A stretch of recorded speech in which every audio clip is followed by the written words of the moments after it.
OTB AM. This is OTB Sports Radio. All right, a very good morning to you. Welcome along to OTB AM. We're here every morning with you from 7:30 until 9:30, except for tomorrow, when we're here from 7 o'clock all the way through until midnight.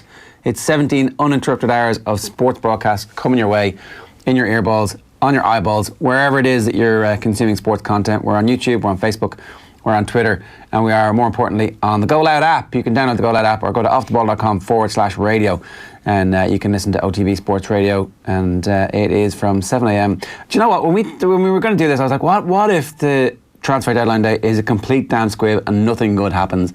And then in the last 24 hours or so, there's just been this little bit steady drumbeat of stories where yesterday afternoon, you must have been, you were pretty happy, it seemed, in our WhatsApp group about the Philip Coutinho story that we had debunked 4 hours earlier, when L'Équipe got on board and said, woohoo.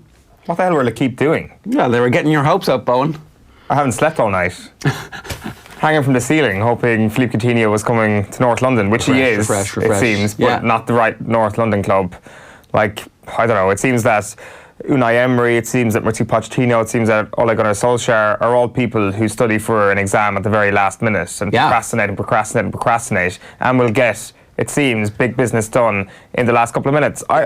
This has been very unusual that L'Équipe, a very, very good news source, it seems, and a very well-respected journalist by all accounts, had good information that Arsenal were suddenly the front-runners to land Philippe Coutinho. We said yesterday it was a ridiculous notion, but that was purely on a one-dimensional level that they might sign him. This was on a loan move. Yeah, but if you get him, you can suddenly offload Mesut Ozil happily for whatever cut price. No one cares, because it would definitely be an upgrade getting Coutinho in and Ozil out, and you've got 3 weeks to get rid of Ozil at that point. So yeah, well, Ozil is apparently going to DC United at this point. Well, happy days. That's the link there. You get him out of the continent, never mind the country. A great move for all concerned. The perfect league for Mesut Ozil. For sure. He would absolutely thrive there. Great lifestyle. Not sure if Washington would be his thing, but anyway, Philippe Coutinho, it looks like Tottenham Hotspur have swooped on in, and I do wonder if this is because they saw the L'Équipe story yesterday and were like, I like that idea actually. Why don't we think of getting him on loan? But you also have the Paulo Dybala story, and of course Manchester United aren't going to sign him, and weirdly Tottenham are going to be the ones that sign a player who would not sign for United because they wouldn't give him enough wages. Yeah. Are Spurs and is Daniel Levy about to blow everything to pieces in terms of what he's going to offer a player? No. This could screw everything up. He isn't, though. He's not going to do that, right? Like, he won't do it. Somewhere along the way, they'll find some way of making it, we'll give you this amount of cash in one go as part of the transfer fee, and your wages will have to be the same as less than Harry Kane's. Potentially. It's a good way of thinking outside the box. Something which has happened quite a bit during this transfer window. Like, you look at the Wayne Rooney move yesterday and how that might breach financial fair play regulations, except he's getting paid as a coach and not a player, which doesn't come in as under the bracket of that. So I'm sure that Daniel Levy is just as smart as people who are running the show at Derby County. Paulo Dybala, our new manager, assistant coach, new title, Pochettino's kind of Kitman and bus driver, Paulo Dybala. Assistant to the deputy vice principal. 200 grand a week sterling is what Harry Kane earns on a good week, including bonuses. Paulo Dybala is what, 360? Was that the figure we were saying? It's £300,000, I'd say he would settle for. 360 euros, yeah. So, that's going to cause a little bit of unrest in the camp if that actually happens. And Dybala arrives and gets paid more than Harry Kane, who obviously, could Daniel Levy not just club on his shoulders? Could he not just negotiate a new contract with Christian Eriksen? Could he not just, I don't know, take him to the fanciest restaurant in North London, say, listen, Christian, you belong here? Daniel Harris had a good line about him, right? He's a really good player, but he's not better than the players at the clubs that you're trying to be better than. Is he, would he get in the Liverpool team? Would he get in the Barcelona team at the minute? Real Madrid were the team he wanted to go to, but they're signing Eden Hazard and Neymar instead. Okay, I accept that, but we're talking about different players here a little bit. He obviously wouldn't get into the Liverpool team because there isn't a place for a player like Christian Eriksen, it seems. When Liverpool were getting the best out of Philippe Coutinho, and there was a place in the team for somebody like Philippe Coutinho, then Christian Eriksen might have got into that team. Like, how much better is Philippe Coutinho than Christian Eriksen? They're both 27 years old. Coutinho's stats aren't actually that much better than Christian Eriksen. To the naked eye, I think Philippe Coutinho is a better player. I really do. And I think at this moment, I think Philippe Coutinho would be a better replacement for Christian Eriksen. But if Daniel Levy turns around and says, you know, we can't get Dybala, Coutinho is actually going to cost us a bit of money if we want to kind of stump up his wages or whatever it may be. We're actually going to settle for Christian Eriksen. If you get that deal done, I think that's a really good conclusion to the transfer window for Spurs. I don't get this whole idea that Christian Eriksen needs to be got out of the club. If his morale is bad, fair enough. So he's not signing a new contract. Yeah, I get so that. So you lose all the value of him. That. And like, how much does he phone it in for the last 6 months? A lot. Because basically, he's about to make 100 million or 120 million over the next 4.5 years, because he'll make a signing on fee that's massive, and he'll get a much bigger contract than he would. For who?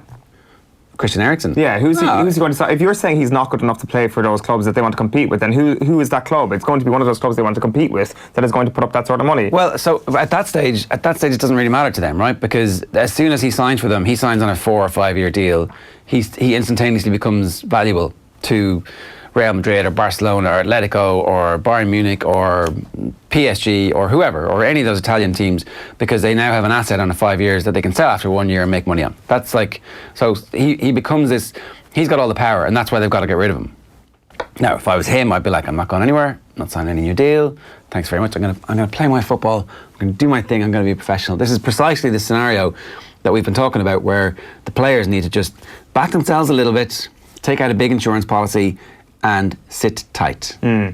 This is going to be very interesting as well in terms of the Pochettino, Daniel Levy power dynamic, because looking at a lot of the reporting done around this story over the last 24 hours, it does seem that Philippe Coutinho might be Pochettino's first choice here in terms of those three players. A little love triangle of Dybala, Coutinho and Christian Eriksen. It seems that Coutinho is the one that Pochettino wants. He's worked with Coutinho before at Espanyol. He knows the player, and it seems that if there is a direction from the manager to the board, which is something that obviously Mauricio Pochettino gets frustrated about occasionally, and he mentioned it last week in the press, then it seems that he will go for Coutinho.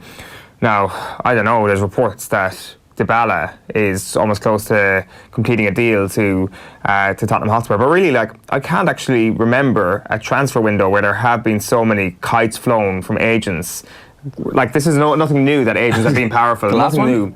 But I think this has gone to a completely new level, from the Dybala signing apparently completed, to him doing a U-turn, to apparently Coutinho completing his move to Arsenal on a loan basis, to Dybala now apparently done deal with Spurs. Definitely, there's a lot of paperwork refusing. So it's going to be Harry Kane up front, and it's going to be Dybala and Coutinho behind them, with Dele Alli dropping back into midfield. Dele Alli a sub. You're not going to get both Coutinho and Dybala, are you? That's what it looks like, yeah. The back of the London Times this morning is that they're going to get both. 20 million loan deal for Coutinho, and then the rest of the transfer fee that they'll spend will be on Dybala, and they'll be able to sign Coutinho at a reduced price next year. Yeah, well, that would be what you would go for, like, two players in there. I mean, does Dybala like to drift towards a 10 role? Does Coutinho like to drift towards a 10 role? Potentially they do. Like, I mean, you've got Bruno Fernandes in the next year as well, which we can't forget. Do we though? Like, where is there any? I haven't heard any of his kites. Like, he hasn't been on a private jet just yet, has he? Well, no, there is a sneaky suspicion that Bruno Fernandes does not actually exist. So there is that slight little issue there.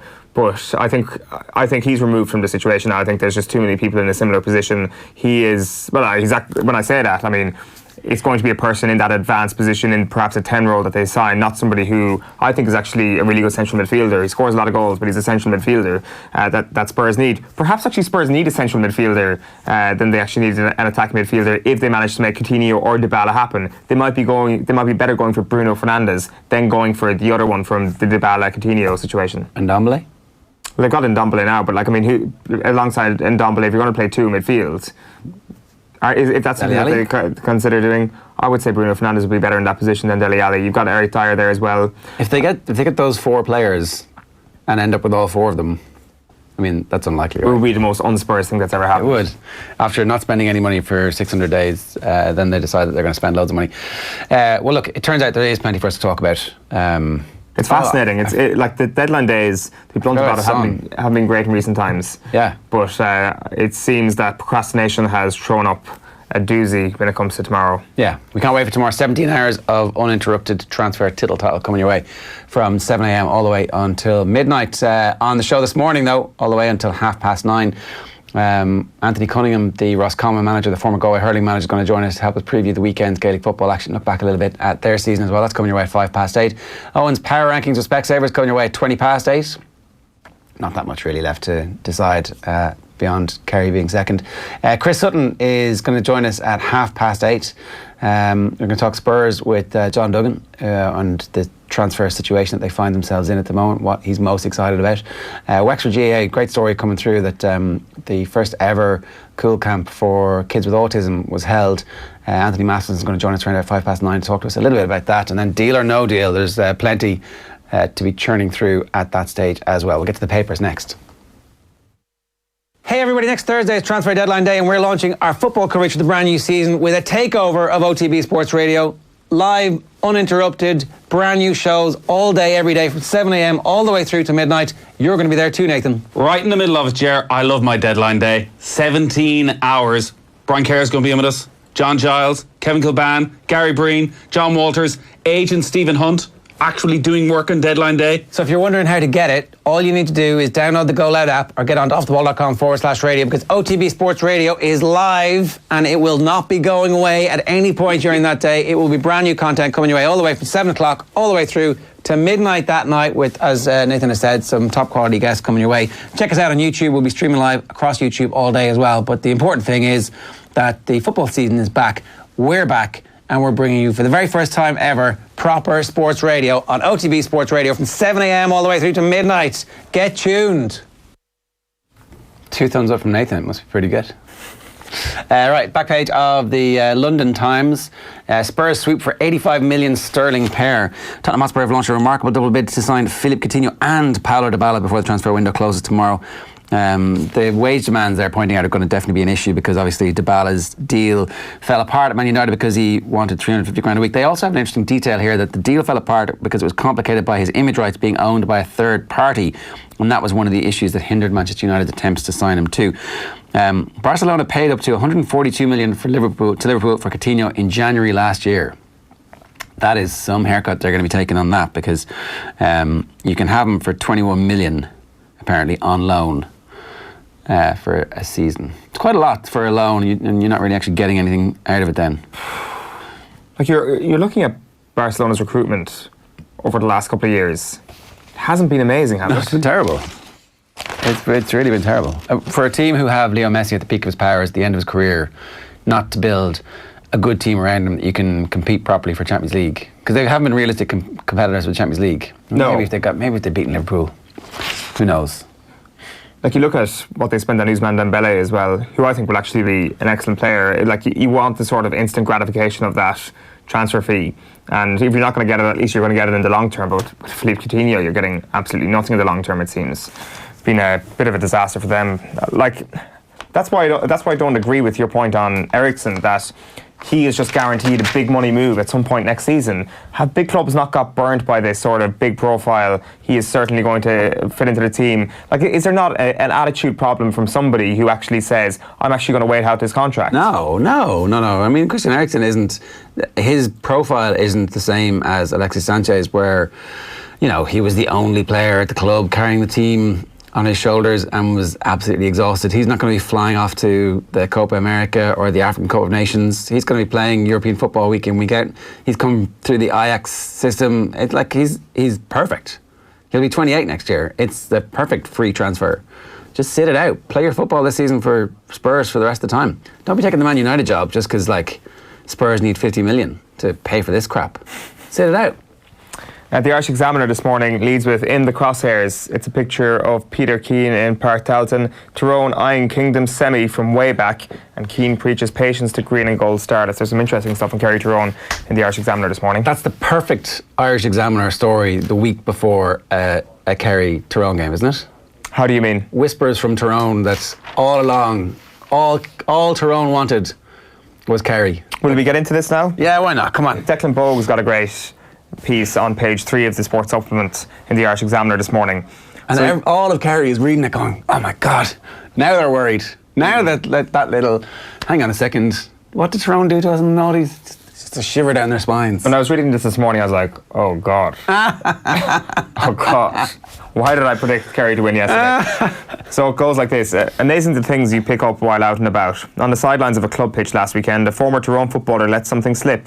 This player in question would still be close to the action, close enough to hear the odd snatch of gossip in any case. He held that since Tyrone beat Cork in the second round of the Super 8s and therefore qualified for the All-Ireland semi-finals, the only thing they heard in the training ground was Kerry, Kerry, Kerry. It kind of got that similar sense of the possessed men that mauled him in 2008, to be quite honest with you. Comparing the team sheets he talks about this weekend, it gives you a sense of the transformation of both teams in 4 seasons. So the last time they played in Championship football was 2015. It was an All-Ireland semi-final. It was a close game. They were level late on in the game. But I certainly felt, call it arrogance if you want, I certainly felt that there was never a moment when he thought Tyrone were actually going to win this game. There might have been a chance that Kerry might have done something stupid and lost it, but I never felt Tyrone were good enough to win it. That comes from an experience, that comes from the fact that Kerry were actually they were grizzled veterans at that time, really. It was, you look at some of the names at Bow Grove Street that they've left in terms of retirement. You've got Brendan Keeley, Mark O'Shea, Anthony Maher, Johnny Buckley, Donncha Walsh, Gooch, and Kieran Donaghy, who was, of course, captain that year. Then on the bench that day, the likes of Fionn Fitzgerald, Brian Sheahan, Darren O'Sullivan, Aidan O'Mahony and Barry John Keane, all gone. And then Jonathan Lyon and Killian Young, they're still on the panel but have kind of gone more into the background. Whereas, if you look at the likes of Tyrone, you've got the 2015 All-Ireland winning team, but then from the retirements, it's only Colin McCarron, Justin McMahon and Sean Kavanagh who've gone. Then Mark Bradley is on a year out while injuries have halted Ronan McNabb's career. So straight away you can see there's been a huge amount of transition in the Kerry team, not much from the Tyrone team whatsoever. And he talks about Peter Donnelly, who is going to work with Ulster Rugby as soon as this summer ends. This was seen as a big coup for Ulster Rugby. This is seen as bad news for Tyrone. And I'll tell you why. Like he was basically working with the underage players in Tyrone at the end of 2014. And after the return of them from their team holiday this year, I think they were in Thailand, they came back completely out of shape as to where they were at 12 months previously. But from what Bogue is suggesting here, this guy absolutely ran him to the ground, has a sensational strength and conditioning program on these players. That's why they kind of started the league so poorly and had an in and out league campaign. But these guys, he talks about the cheekbones and the running power of the Tyrone players, which are noticeable, and that they have that upper hand over Kerry this weekend. 4 years ago, it's going to be quite a different story if you're reading this article and believing it. Like, you talk about this statistic as well. 13 Kerry players in line to make their All-Ireland semi-final debut this Sunday. 13 players have never played in an All-Ireland semi. Like, this is going to be a great team. I really believe that. But it's Tyrone. This is a team that have not won in Croke Park since the day they destroyed Galway 2 years ago in that All-Ireland quarter-final, when Donaghy did all the damage on a fellow who was making his debut at full-back. So basically, you're terrified. A little bit. I'm rattled. I'm rattled after reading this. I'm not sauntering up to Croke Park on my Liam Gallagher walk this weekend. That's for sure. You would have been until you read that, though. You're just coasting through life going, sure. I mean, we just need to worry about ourselves, right? I had a suspicion that this would turn into a game where forwards would actually thrive, which doesn't seem very Tyrone. But it does seem that Kerry are big favourites. Tyrone are 6-4, Kerry are 11-8 on. Yeah, but I think it's still only a 1 point handicap. It is, yeah. Which I'm not sure how markets work, but it seems that it could be even a little bit tighter than that in terms of what you're actually betting on somebody to actually win the game. I don't know. It's only Wednesday. And already you're having sleepless nights. Well, the sleepless night was because of Philippe Coutinho last night. Between Coutinho not going to Arsenal and Tyrone being Tyrone once again, this is going to be a tough week. But that's Declan Bogue's piece in the Irish Examiner this morning. It's a great piece. Get your hands on it if you can. The Star this morning. Major coup. Tottenham's dramatic double sweep for Barca ace and Juve's Dybala. So obviously various different newspapers reporting the same thing. Maybe that means it's true, or maybe that means they're all coming from the same source. Ticket scramble causes chaos. We'll get more details on the tickets for Mayo against Dublin. Looks like it's going to be a sellout this weekend. GAA Chiefs are set to release more tickets for Saturday's Dublin-Mayo game after a ticket scramble caused chaos for fans yesterday. I mean, they had to queue for a little while, so it wasn't exactly chaos. But anyway, £450 fine for Romelu Lukaku, obviously training in Belgium as opposed to at Manchester United, where he's supposed to be. He's at Anderlecht, and he's no longer speaking with Ole Gunnar Solskjaer, but he will be fined 2 weeks' wages as soon as he gets back, and that is 440 grand's worth. So it's a tricky situation for Lukaku, but he wants out. He's had enough. The Anderlecht under-18s, no less. Fair enough, Doesn't even get to train with manager Vincent Kompany. I'd say he's, probably having the crack with the under-18s, no? Probably, it's a bit of an ego boost, I'm sure. I'd say he's probably a better player, if not a better, even if he doesn't have a better touch than most of those under-18s. Hey. Back page of the Herald this morning leads with the headline, Sellout. Dublin versus Mayo rivalry sparks huge demand for tickets, and no Euro Blues for Dundalk. They're in Europa League action tonight in Slovakia. Okay, so Alan Milton, the GAA Director of Communications, has told Newstalk this morning it was the greatest demand for a semi-final since 2015. Sellouts are generally for finals, and those tickets don't go on general sale.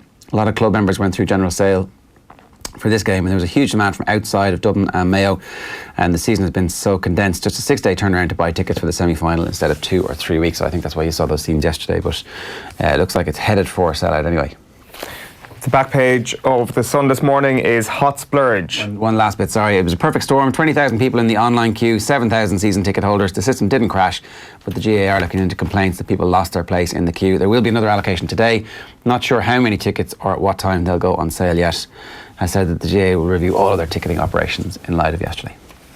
So as I say, the Sun goes with hot splurge. Spurs shock raid for £65 million Dybala, and Poch and join us call to Coutinho. And then you've got Ramru fired up. He's talking with his Derby jersey there yesterday.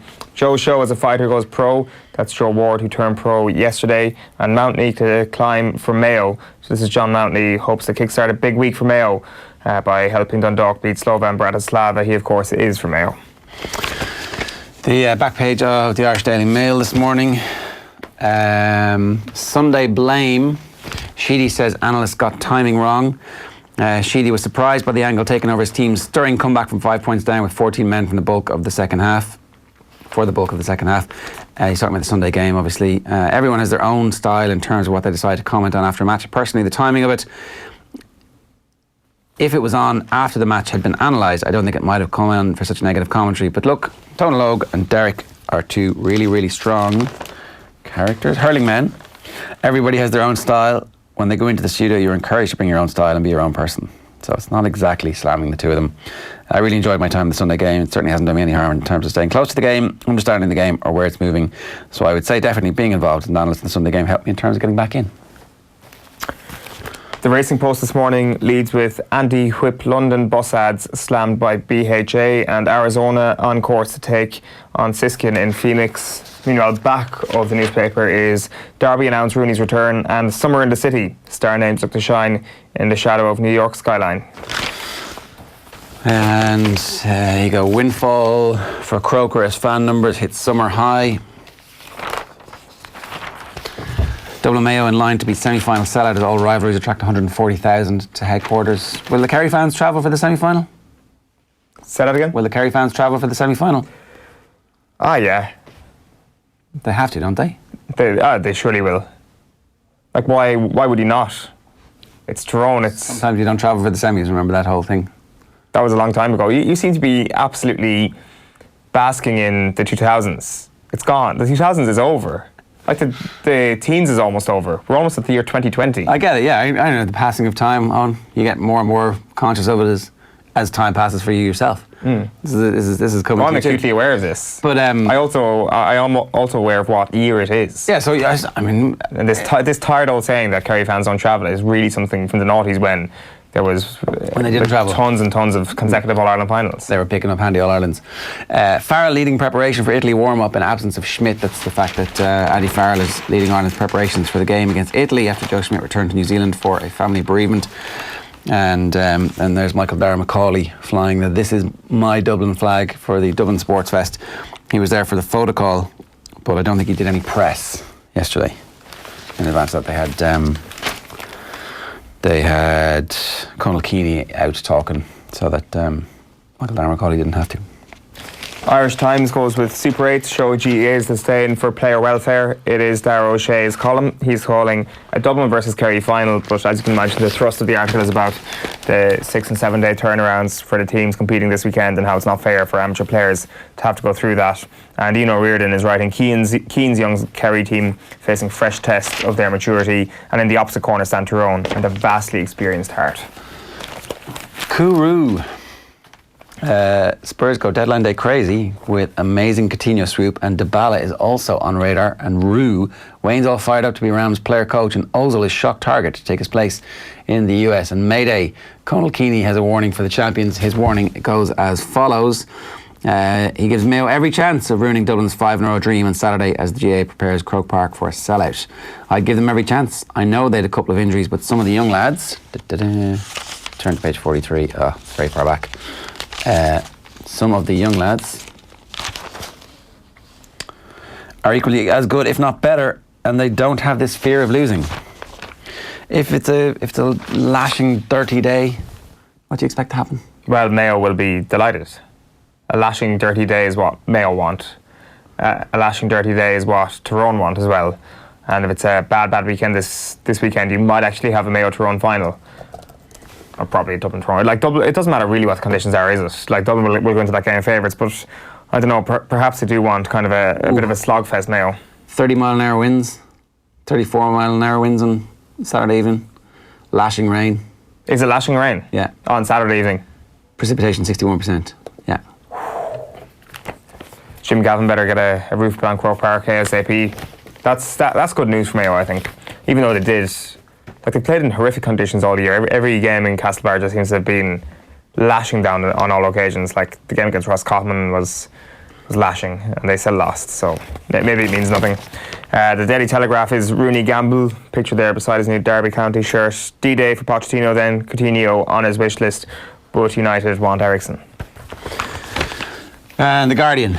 Back at The Guardian this morning, Grady could have stopped serial sex abuser at Chelsea. Dario Grady's long career could be ending in disgrace after an independent inquiry into the football sexual abuse scandal concluded that he had information that might have stopped one serial offender who's now feared to have preyed on more than 25 victims. And the picture there is Wayne Rooney. It's football, it's what I love. Wayne Rooney confirms his January return with Derby County and says his love for the game lured him back as he focuses on promotion and his new role as player coach. Got the Irish News as well this morning. Lennon wary of Cluj claim they need a miracle, and Jackal likely to move up in weight class.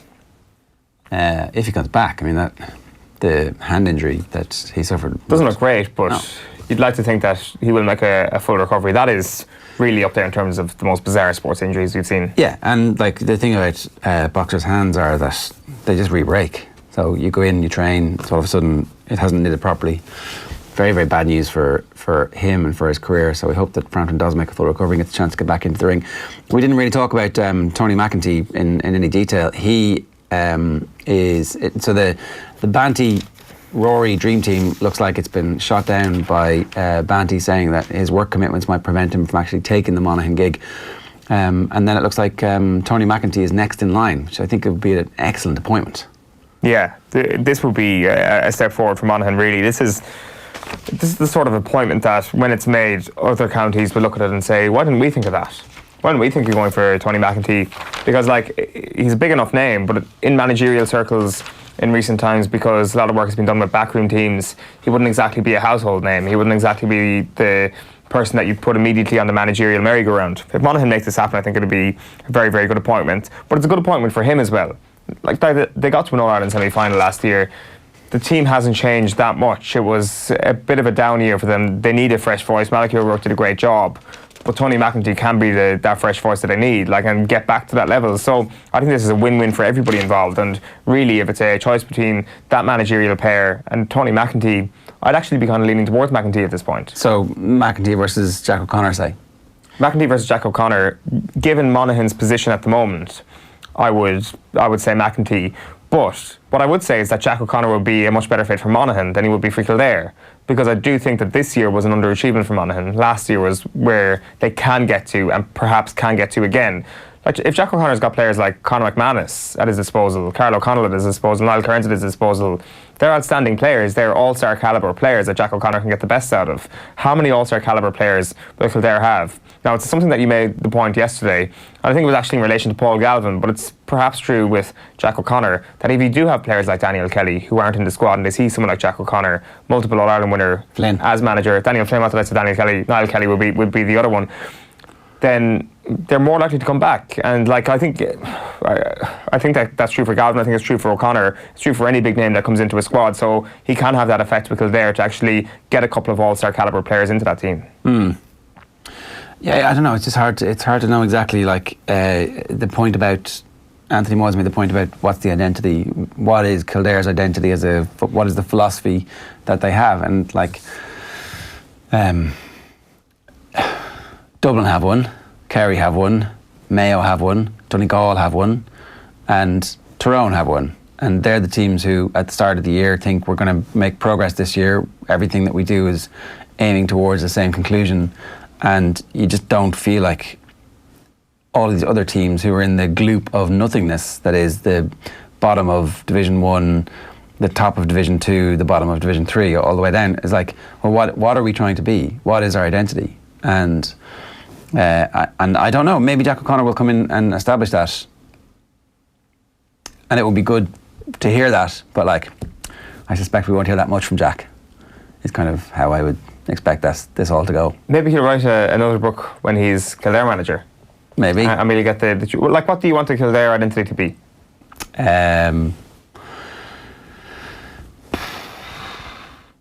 Like it's a tenuous enough phrase. I'd like there to be a style of play that the senior team has, that the under-20s team has, that the under-17s has, that this is who we are, this is how we play. So I would say that the success of Donegal has been that it has managed to meld the modern game with their own running style, because that's what Donegal football tended to be. Brendan Devaney explained that it's so windy up there, you have to keep possession of the ball, you don't kick it away. That's how our football style evolved. Like, okay, well, that makes a little bit of sense. I don't know if we have a similar one, but certainly Kildare's success always came with running the ball. That's who we were, and that's what the supporters understood. Our ambition was, we're going to keep possession and we're going to pass through you and we're going to score. And I would like somebody to come in and go, okay, well, that's what your philosophy is, that's what your club football is. We're going to look at how that can be successful in the modern day. And we can actually also have our big full forwards in there who we can lump all in Larry, good quality ball into, because they're great. What are the wind speeds like in Kildare? On the Curragh, it gets up. Not a lot of cover. Just move Newbridge to the Curragh and you're absolutely sorted. It's not that far away. All right, it's 2 minutes past 8 this morning. You're watching OTBAM, the sports breakfast show from Off the Ball. Plenty more coming up this hour. We're going to bring you Chris Sutton with Eoin, our latest Specsavers Power Rankings, Anthony Masterson on Wexford GAA, and Spurs with John Duggan. We're back talking GAA with Roscommon football boss Anthony Cunningham next. OTB AM. This is OTB Sports Radio. Let's face it, the Irish summer has serious commitment issues. It's always late, disappears for weeks at a time, and consistently breaks its promises. But not us. At Electric Ireland, we're committed to giving you an 8.5% saving on your gas and electricity year after year after year after year. Visit electricireland.ie/join for the kind of commitment you deserve. Estimated annual bill €1,736. Average consumption, urban 24-hour, discounted unit rate, standing charge, PSO levy and carbon tax. Residential, dual fuel, direct debit and online billing. Terms and conditions apply. See electricireland.ie/EAB. Rated 1st of April 2019, subject to change. Join Bruce Betting now for a risk-free first bet up to €100. That's right. New Irish accounts can enjoy a risk-free first bet up to €100. So if your first bet loses, we'll refund your stake with a free bet. Now that's giving you more. Bruce Betting. In store, online, and now on your phone. T's and C's apply. Please gamble responsibly. See dunlewy.net. OTB AM. This is OTB Sports Radio. We do have to wait 20 or 30 seconds for whether our ball has gone over the bar or not. If there's a contentious decision, is it worth having two qualified referees upstairs having a look to say, yes, you got it right, or no, you didn't. There's a lot of stoppages in play. The ball is only in play for 22, 23 minutes of a 35, 40 minute half. So, look, I think everything should be on the table. Ultimately, it's all about facilitating. The players put in a massive, massive effort. So you just want to make sure that the result is the right result in all instances, and that it hasn't hinged on an incorrect decision. And I suppose that's where we see with Hawkeye, you now know, well, look at, the ball is either over the bar, and if it's not over the bar, you won't get to score. So I think let's see what the future brings, but there might be opportunities to do some further tweaking down the line. But ultimately, that's not going to impact in 2019. It's James Owens is the man, and I can tell you that I think it's in safe hands. I think he's a very, very good referee, and I'm sure he's looking forward to refereeing what will be an epic contest. Yeah, Liam Shealy always very progressive, talking about putting everything on the table, and you would really hope that is at the end of the year something that happens at like a standing rules committee who builds on the work of the past, who comes out and explains the work, who says this is why we're doing this is how this works, and then it's a resource that's there for everybody to use at any time that they want to. Yeah, it's going to be something that wages on over the course of the winter, the whole refereeing debate, and there just seems to be, I guess when it comes to say the other things that we talk about a lot over the course of the summer, one of them is like a two-tier championship in football, and we're getting actual words from the top brass in the GAA as to we might do this is the proposal that we have, whereas when it comes to officiating, there doesn't seem to be much said, so it's hard to gauge what the GAA actually think on this. Yeah, fair enough. Let's go back to All-Ireland football semi-final week. I'm delighted to say we've got the Roscommon manager Anthony Cunningham with us this morning. Anthony, good morning to you. How you doing? Morning, guys. How are things? Yeah, good. Obviously, you're incredibly well qualified to help us preview this weekend's games, given that you guys came up against three of the semi-finalists at different stages.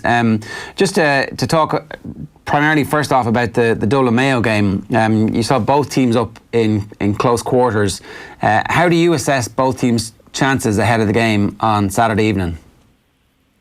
Well, I suppose some popularity stakes, bar Dublin. I suppose every county in the country wants Mayo to win because they've been knocking at the door for so long. And they've done extremely well, I think, to get through the qualifiers. Had a few rocky moments against Armagh, maybe down early on as well. But as the matches have gone on, they've got better. And that was very clear last weekend in Castlebar. So they'll bring that form to the table definitely on Saturday evening. But I think it will be difficult to beat Dubs. They really have a very, very strong panel, probably stronger than any year they've had it, I think. So that will prove very, very difficult for Mayo. When you were preparing for Mayo earlier on in the summer, what was it that you kind of were able to tell your team during the week that was going to happen in the game that would give them confidence as the game wore on? Because obviously, you put in one of your best performances of the year against them, and you must have seen something in that Mayo team that you thought, yeah, okay, we can exploit that. Yeah, I suppose. Look, you will get your chances against Mayo. That's for sure. They're very strong defensively, but you still will get chances. We got 2 goal chances that evening in Castlebar, and I suppose gladly took them. So as you've seen last weekend, with Donegal, they had a lot of chances. So you will get chances against Mayo. They're quite an attacking team, so there will be chances in left defensively for against them. So for us there was really just really go at them, and I think you will get your chances. But on the flip side, Mayo will attack as well and are very potent, particularly up front. But yeah, they'll have to bring their A game, I think, and they'll have to improve on last weekend's performance to crack the Dublin defence. When you're talking about getting your chances against them, do you manufacture chances in any specific way? Is it running at the heart of their defence? Is it a long early ball into the full forward line? Was there a specific style that you wanted your team to use? Well, I think if you saw Mayo set up against Kerry in the league final, they really sucked them into the middle. So sometimes on the wings. But there definitely they can be exposed. I thought that day in Dublin, if you look at the Kerry forwards, they really got sucked into around the large D area, and Mayo had guys back in numbers there. So they are probably suspect on the wings, and Dublin, I think, will expose that this weekend. But having said that, Durkin, last weekend they played up front, but he definitely was able to sit back and has a lot of defensive experience as well. So they have different formats they can play. They can play an additional guy back there. So it will be interesting to see how they set up for sure. But I suppose you'd also be small bit worried about attacking wise. A big reliance on Andy Moran coming off the bench. Killeen and Connor really getting back, but maybe not back fully at his top best. So they will need. But I think young John McDonough has been the find of the season for them, and he's bringing tremendous, powerful attacking running straight down the middle. Really taking on the defence. And they'll need big games from him, and they'll need a big game again from the O'Sheas. So it'll be fascinating, but one would wonder, will they get the goal or two goals that they'll need, and will they be able to stop the Dublin forwards? A weakness down the wings, Anthony, is a bit of a worry if you're coming up against somebody like Jack McCaffrey. Yeah, absolutely. So. Yeah, Dublin have tremendous pace. McCaffrey, defension, they run at pace, and if you turn over the ball at all, they're really very fast at turning, from their own defensive lines to attack. And it's not just McCaffrey; anyone can overlap, and they have.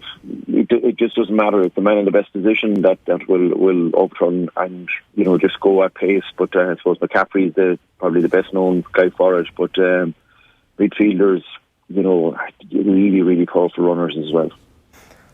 How demoralising is it coming up against a Dublin team that are in full flow, and it's very, very hard to stem that tide early on? Like, it must have been tough for your players to keep the heads up at half time in your game against Dublin. Yeah, I suppose. When you look back at it, we were disappointed with a lot of our play in the first half. Just some basic errors that we hadn't made all year, and I think our guys might have been a bit nervous or a bit taken aback by the presence of Dublin in full flight, and also Croke Park, and that's just something we'll have to really build on, and it will prove good for us in time. I'm confident of that. That's for sure. But Dublin. I suppose the frightening thing about Dublin, had they been tested even in the last 5 years in a really, really tight match when they went behind with 10 minutes to go, and I don't think we've seen the real Dublin yet. And that's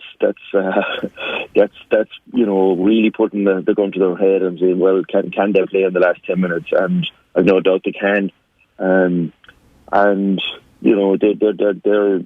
have really, a goalkeeper who orchestrates their play with from kick-outs and from set plays and setting up attacks. And, right through the field, 1 to 15, they're extremely strong. Probably haven't, we're now witnessing what the talent Conor Callahan is, and, where he's got to in the past 12 months. Manu we know about. So they're really their players are still developing, and then that's a worry for every other team. A quick question for you on that, right? So all the papers and all of our conversations so far this week have been about getting matchups right against the Dubs and who on the Mayo team is best suited to match up against them. Is it exclusively a matchups thing, or do you actually have to do something different to upset their flow? Because if you just leave it down to individual battles, then the quality of players they have and the number of top quality individuals they have plus the bench they have, then more than likely they're going to overwhelm you. It might be late in the game even if your players play really well. Do you need to try something different than just getting your matchups right? Well, I think matchups are part and parcel of the game. You probably would see McCaffrey shipped onto, John McDonough there as an example. You see new matchups nearly every day. Durkin and of course Keegan is their key man marker, and he probably could pick up Kilkenny early on, and he just is probably one of the top guys in the game. So matchups are key, and you'll always see those. But you still have to, I think, against Dublin, you have to believe in your own game, number one. and Mayo will bring that, and they have that confidence to bring that. But will they score enough? Will they be able to keep the Dublin waves of attacks out, as you talked about? And that will be very difficult. I just think the scoring threats for Dublin, they have anybody from including McCaffrey right up to their full forward line, their half line, a scoring midfield partnership, and one or two backs that will always chip in. Plus the added bonus of the Paddy Smalls and co, who come off the bench and pick 2 or 3 points late on in the game. So you have all angles covered. It's just you really, really have to believe in your system against them, as well as matchups. But you have to play to the strong points of your defensive setup. That's for sure. But they will allow you play, and that's the other side of Dublin. They're not as defensively out and out defensively as you'd get a Tyrone team, for example, because Dublin would still allow you play, and you will always get your chances against Dublin. Yeah, you guys obviously saw Tyrone up close in person as well. How do you think they'll go against Kerry? Yeah, I think physically Tyrone have an advantage over Kerry. I think Kerry are probably a year or two off being at the physical state, the mature state that Tyrone are at. I think they play an ultra defensive system that turns into a very fast-moving attack that's very, very hard to play against. Because any of their players they have a tremendous half-forward line and a tremendous break and half-back line, and any of their players can score at will. They'll never score too much, but they will concede very, very little. And I think physically Tyrone are very, very strong in imposing their game on you, and they're hard to contain their runners. I think they've a tremendous heart at wing forward. As an example, he'll transition from defence to attack at a very, very fast pace, and that's very hard to contain. As an example, they beat you guys by 4 points in the Super 8s. It was one of those games where they just were able to keep you at arm's length. It sounds from what you're talking about, they have the physicality to be able to maybe keep Kerry at arm's length as well. Yeah. There's no doubt there's tremendous style with this Kerry team. They're a tremendous attacking unit, play with great flair. But I just think that the setup of Donnelly, Sludden and Hart there in the Tyrone half forward line, playing quite deep. McCurry and McSheahan are having a tremendous year up front. They're a machine driven setup that you just can't say, well, it's one player or two players that we'll have to man mark or take out of the game. The rest of them will always kick into gear then. So they're very, very structured and give you very little space. The other side of it is that you won't see them scoring a 119 or a 120, but likewise you will find it extremely hard to break them down. I think Kerry will find them very hard physically to break them down as well. All right.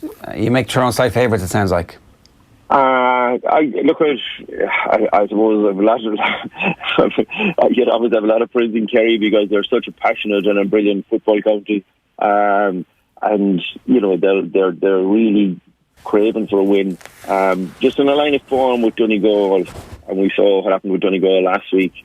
Kerry Donegal was a draw match. Obviously, that will be difficult. I think they'll need to produce their best display of the year to beat Tyrone. Right. Good stuff, Anthony. Thanks a million for joining us this morning. Cheers. I'm great. Okay. Anthony Cunningham, the Roscommon boss, after a successful season for Roscommon, giving us his thoughts there. It is 18 minutes past 8 this morning. You're watching OTBAM, the Sports Breakfast Show from Off the Ball, or you're listening to us maybe on the Go Loud app, where we've got a full live, uninterrupted sports radio station for you called OTB Sports Radio, which will be fully live and locked and loaded tomorrow morning from 7 a.m. all the way through until midnight tomorrow, as we bring you reaction and analysis to the transfer deadline date. We've got Eoin Sheahan's it says here we've got Eoin Sheahan's world famous GAA Power Rankings next. First, here's Billy Joe Padden on the key matchups on Saturday night. You go back to Lee Keegan and you go back to Kieran Kilkenny straight away, because Lee Keegan was exceptional in some of those games against Kieran Kilkenny, and Kieran Kilkenny's response to that, of being kind of outmarked in the game, has been exceptional, because he's gone and added something to his game where he is not just a playmaker all the time, because sometimes it can be easy to man-mark a playmaker because he's running around looking for loads of possessions that mightn't be, hard-won possessions and playmaking, whereas Kilkenny has gone and adapted, and now he can do a stint in the full forward line and be very dangerous there. But I suppose the benefit for Keegan is that Keegan is comfortable playing in the full back line. Well, he's not as comfortable, but he's fairly comfortable playing in the full back line.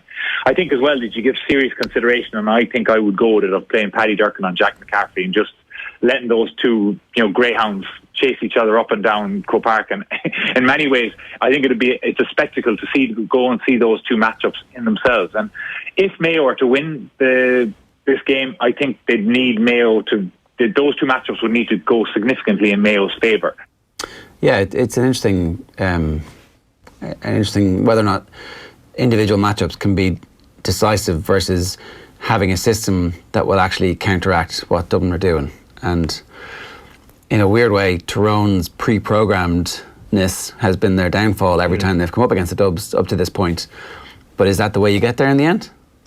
Yeah, I'd agree with the first point of that. I do think that the system has been the downfall for sure, and it was something that Dublin, who are kind of the masters of picking apart a system, are just so capable of destroying. It's just something that seems to not work against them. But maybe you're right. Maybe we've just yet to see it. Maybe because we've seen systems fail against Dublin, maybe that doesn't mean that a system can't work against them someday. Yeah, okay. I think you need to plug back in your mic pack there. It is time for us to get into it's the highlight of everybody's GAA week, really. It is the world famous Eoin Sheahan Power Rankings, brought to you by Specsavers, the official Hawkeye partner of the GAA.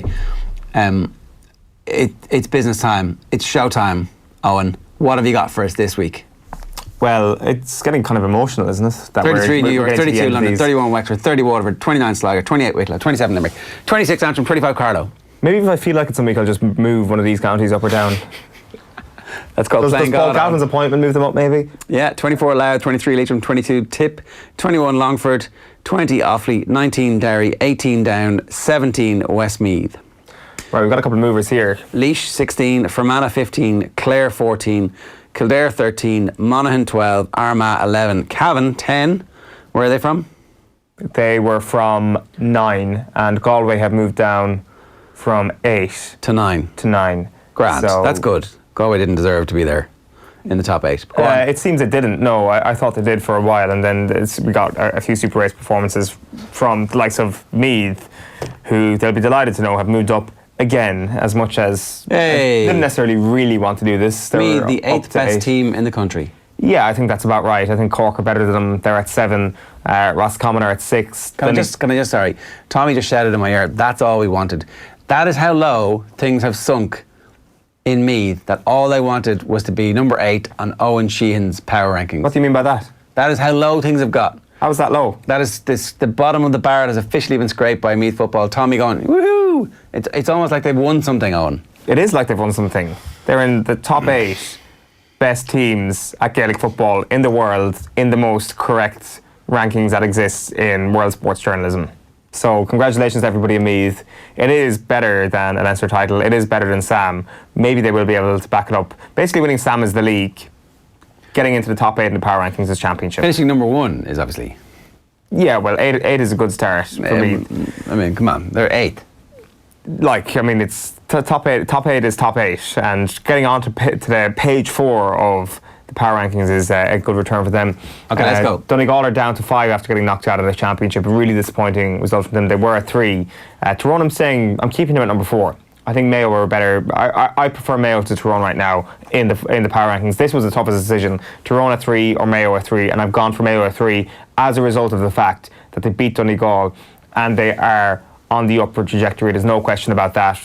I'm leaving Kerry at number 2 and Dublin at number 1. Okay, let's just go back there. So Donegal's high point, did they reach 2? Were they 2? They did reach 2 after beating Tyrone, yeah. Yeah, and look, I think injuries ultimately ended up costing them. They've got such a thin squad that as soon as 1 or 2 players are out, maybe next year, I don't think Neelish comes back, OTBAM is fully fit again, and everybody else is fully fit. McBready's another year out from his cruciate, and but you would need another injection of players on top of that as well, wouldn't you? If Michael Murphy was a county, he'd probably be in the top 20 of my power rankings, to be quite honest with you. I mean, he would be 11th or 8th, 9th. Probably be above me, to be quite honest with you. Yeah, 8th. Okay, so go back there. So Donegal 5, Tyrone 4, Mayo 3, Kerry 2 and Dublin 1, which is, you are now officially predicting a Dublin-Kerry final, which you had done yesterday. And then it seems like you changed your mind today. No, I wavered today. You definitely changed your mind today when you read some information that Tyrone were thinking about playing football against Kerry in a training session. You're like, oh no! Imagine those underhanded Nordies planning for a game. Who do they think they are? Planning for a game that wasn't actually slated. I mean, it was. Anybody with a brain knew it was slated, especially when they were throwing the match by playing their B team. Kerry could have lost to Meath. Meath are a top 8 team, let's not forget. Well, they weren't at the time, Eoin. I think I'm calling a Kerry Dublin final. The power rankings have been astoundingly correct all summer, as I've said tons of times, and I would be astonished if it wasn't correct on this occasion as well. The spread is 5 points, Dublin Mayo. Yeah, that's a big spread. Like, I wonder, are 82,300 people showing up in Falls Hope on Saturday? Well, I think that I don't think it's a big spread if the weather's okay, but the weather's bad, and now I'm coming around to it. Yeah, because it probably won't be a hammering, but like Dublin have been threatening to do this for a long time. The only 2 teams that Dublin have not hammered in Championship, like properly hammered, are Kerry and Mayo. They've pulverised Tyrone at various points. They've pulverised Donegal. Did they not be Kerry by 7 points in that All-Ireland semi-final? Like Kerry were like random ragged in. Do you think that was a hammering? I mean, it was 7 points, right? Did you think it was a hammering though? Eventually, yeah. Like, did you think that Dublin were far superior than Kerry all day? That basically come half-time, basically come 50 minutes, you're like, screw this. No, kind of like you were against Tyrone, kind of like you were against Donegal, kind of like you were against Monaghan that time. I thought that like 7 points was about the right gap between the teams. Did you think so? Yeah, I did. Yeah. That's literally the worst thing you've ever said about a football match. I think I think that is such an incorrect take. I think that Kerry rode their luck a lot. Like a couple of. How do you mean? I think that Dublin were. So what did you make of James Donoghue and Colin Cooper's performance? That two of the luckiest players in football. They played really well. They definitely played at the absolute limit of their capabilities that day. And Dublin played to the absolute limit of their capabilities at the end as well. Kevin McManaman's point effort that dipped under their crossbar was a moment of pure giftedness, was it? Dublin were just discovering how great they were at that point. And it's great. It was a good game, but it was still 7 points hammering in the end. In the end, that was like... It's obviously not a hammering. It wasn't close. It's obviously not a hammering. So 7 points is not a hammering? No. Okay. Like, that's called... Like, you always give out about scoreboard journalism. What you are doing right now is the very definition of scoreboard journalism. I don't give out about scoreboard journalism. Yes, you do. No, it's the biggest Gilroy cliche that exists. And... I don't know, it's just a stupid thing to bring the power rankings down to the level of right now. I'm standing by my point that Dublin have been threatening to absolutely destroy Kerry and Mayo in some games soon. Like, there is always the fear that it could happen this Saturday. And then again in the final. Galway slip out of the top 8. A question from a listener. The question is, why didn't Eoin have the balls to do that last Tuesday morning when they were broadcasting live from the Galmont Hotel in Galway? Because there was no games on the previous weekend. The power rankings weren't updated last week. They were updated the previous week after the Croke Park round in the Super 8s. Okay. I mean, so don't question my temerity to do that. A bit of a technicality. I would have loved nothing more than to sit beside Michael Meehan and say, I'm really getting your team down. But it's you got to be fair when it comes to these power rankings. I'm not here to start a pot. Specsavers is the official Hawkeye partner of the GAA, and of course our partners on the Farrago, that are the power rankings that come to you from the dark recesses of Eoin Sheahan's mind. I mean, I don't know. It is 28 minutes past 8. You're watching OTBAM. You can also listen to the Sports Breakfast Show from Off the Ball every morning via the Go Loud app, which you can download in the App Store or the Google Play Store, or you can get us on offtheball.com/radio as well. Yesterday afternoon, Eoin got the chance to sit down with Premier Sports pundit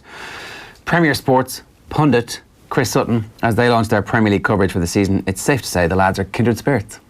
All right, Premier League season kicks off this weekend, and as you can see, Chris Sutton is with me. Do you get excited for the start of the Premier League season these days? Yeah, I'm a really excitable person, so I can't wait for the start of the Premier League. Norwich City in the Premier League have come up, and I'm expecting great things from them. But obviously the title race and the race for the top 4, very interesting. A lot of big clubs. Somebody's bound to miss out. Very exciting. Yeah, let's start with the title race then. The big theme will be, can Liverpool go toe-to-toe with Manchester City? Can they do that? Can they do it? I think they can. I think, we saw the Community Shield and City were brilliant first half. Liverpool really came back into it second half. Not a lot between them, but I don't think Liverpool can get 97 points again. I think City are just relentless, and I think that they will edge it again. But I think though these two teams we've mentioned, Liverpool, Man City, are in a cut above the rest. Is there a sense about Liverpool that if you're not moving forward, you're moving backwards, and the lack of summer signings perhaps? I think it's a sense about every team. If you're not moving forward, you're certainly moving sideways. I think that it's a positive that Oxlade-Chamberlain's back. I think it's a big season for Firmino, who maybe dipped a little bit last season. Jurgen Klopp has talked about fatigue. Mane and Salah, phenomenal players, and they're going to be key for Liverpool again. They of course improved. Van Dijk improved them. Beyond all recognition. At the back, I still think they'll have that steeliness, but it's just can they get that level of consistency again, which was phenomenal. They didn't deserve to lose the league. How they must have felt after the final, game against Wolves. Going in and I think they'd won, was it 11 on the spin, and City had won 14, something like that at the end of last season, and they hadn't won it. And I don't think that clearly didn't affect the confidence. I thought that they would deserve winners of the Champions League. Big deal. Liverpool fans want the Premier League. They've won the Champions League. But this season, I think they really want the Premier League. What was it about Roberto Firmino that contributed to that dip last season? I think he, injury, didn't help. I just think that it's. Look, we're analysing and trying to pick. Small holes in a phenomenal team. So to beat Manchester City, they need to get everything perfect, and I think that in most areas they're perfect. But Jurgen Klopp will probably want a little bit more this season from his centre forward. Let's talk about Manchester United. Harry Maguire's obviously completed his move to Manchester United. You were once the most expensive transfer in English football, £5 million. Big money at the time. Do you think I've aged well? I think you've aged magnificently, brilliantly into the punditry role as well. I'm not so sure you're good on sincerity. I'm the most sincere person ever. Back in that era, we talk about Harry Maguire, we talk about the fact that the price tag is going to weigh him down. Is that true? Is that a real thing? Do you ever think about that? Well, he's not a striker, is he? So I think it's easier for a defender, and I do think it's easier for a defender. Naturally, strikers are judged on goal tally, but the scrutiny will be on him. But if we're sitting here honestly saying, will he improve the Manchester United back line? Well, of course he will. I think it's a big, I do think it's a big deal. I think it's a statement signing. England's best centre back. Moving to Manchester United, and will that lead to them attracting more players before the end of the window? Bottom line is, will he improve them? Yes, he will. Will he improve them enough to compete with Liverpool, Manchester City? I'm not so sure he will. I'm sure it can go one of two ways as well. We talk about the transfer fee as a negative thing all the time, as if that's the market. It's the going rate. So people naturally will compare him to Van Dijk because he's gone for more money, but you can't query the player and his ability because of the fee. It's what you have to pay for a top player, and he is a top player. So I understand why they forked out that amount of money. Ole Gunnar Solskjaer needed to make an impact signing, and he certainly made one. Did you walk around being the most expensive player in England with the chest out a little bit higher than that, or did you feel the pressure a little bit more? I'd gone from Norwich City, where there was no expectation, to Blackburn Rovers, where I know they're a championship club then, but back in the day you were probably still in your nappies. There was an expectation for Blackburn to to push for the title. So that was the pressure. You go for money, you're expected to score goals, and fortunately enough for myself, we won the title. Did you go around to anybody saying I was totally worth it after that season? Yeah, I think I went around the whole of Blackburn and told people I'm really worth it. But when I moved to Chelsea later on in my career for £10 million, it was the opposite. What was that like? Is that what you were going to get to? It wasn't actually. I was actually just thinking when you said... We'll leave that then. When you said it's worth it there, I thought we were doing L'Oreal commercials, to be quite honest with you. You speak for yourself. Lovely hair. Thank you very much. You too. Let's talk about Chelsea and That's very sincere. And that price tag, because like it is. That wasn't in your list. No, it wasn't actually. You weren't going to talk about that. No, you brought it up. It's good to ask follow-up questions. I went for a lot of money. I didn't score any goals, so I left. But was the money an issue? Well, the money was an issue for Chelsea because they expected a better return. That clearly didn't happen, so I left. So of course it was an issue. If you go for big money, and people talk about Tammy Abraham, possibly being the number 9 this season, but there wasn't, he doesn't have the pressure of a transfer fee in that respect. I think there's the will for him to do well because he's been developed at the club. But there has been an issue with Chelsea number 9s over the years, and I think I started it off. If you look at Torres, big money, Morata, big money, Shevchenko. Why do you think that is? Well, people are looking for a goal return, this, that, and the other. It's just one of those things which happens. And I'm not into superstition, this, that, and the other. Abraham does have the number 9 shirt, but no, because if you play badly, you play badly. This, that, and the other. In many respects, it doesn't matter what number you wear, does it? It doesn't really, and we've seen that with the number 9, especially over the last couple of years. We've spoken about Roberto Firmino and how he's kind of been the embodiment of the new role of number 9. Different club, of course. Actually, if you were starting off today, how would you have to adapt your game if you were still the same Chris Sutton that came through at that time? I don't actually know what you're getting at there. How would I have to adapt my game in terms of playing as a number 9? Yes. Well, I think that back in the day, not that long ago, it was more about a striking partnership. I think now, if you look at Premier League history and you think of, look at Chelsea, I look at Didier Drogba, he could do everything as a number 9, and in terms of holding the ball up, powerful in the air, had the pace to run in behind. I think Firmino's one. He's a different type of player in that he will really drop in, into a 10 role at times, and then other players will get beyond him. But if you're looking for the absolutely perfect number 9 and to play that role, well, you have to have all the attributes. And I'll say it before you say it, I never had great pace. And was that? Did you adapt? I tried, but I tried. So would the lack of pace hurt you now a little bit more than it did back then? No, well, because I had other attributes. I did have some good attributes, but lack of pace is genetic. So no, I think in terms of link up this, that, and the other, you have to play to your strengths. So if I had players in and around me, I had pretty decent awareness. So as long as I had players in and around me, then I'd be okay. Because it looked like a couple of years ago that you look at someone like Sergio Aguero, and he might be in a bit of trouble in terms of where his career was going. They got in Gabriel Jesus. It looked like he was going to lock down that role, and all of a sudden that word adaptation comes up again. Sergio Aguero locks down that jersey once again.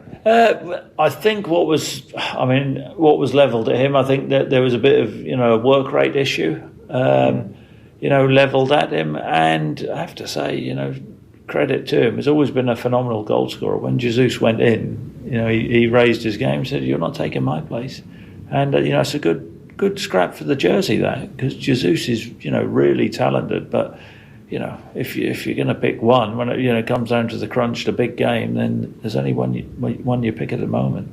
They say that football goes in cycles and that tactics from years ago come back up again. Like Who says that? I made this up just there right now. The three at the back, for example, they said that that was the formation that Arsenal played before Wenger came in, and then a couple of years ago came back in. Just as one example, just while you say that, is there going to be a return of a 4-4-2 or just two strikers up front? Will we see another SAS? And like it could be yourselves, it could be Suarez and Sturridge, as we saw a couple of years ago. I knew there wouldn't be a whole complement in there.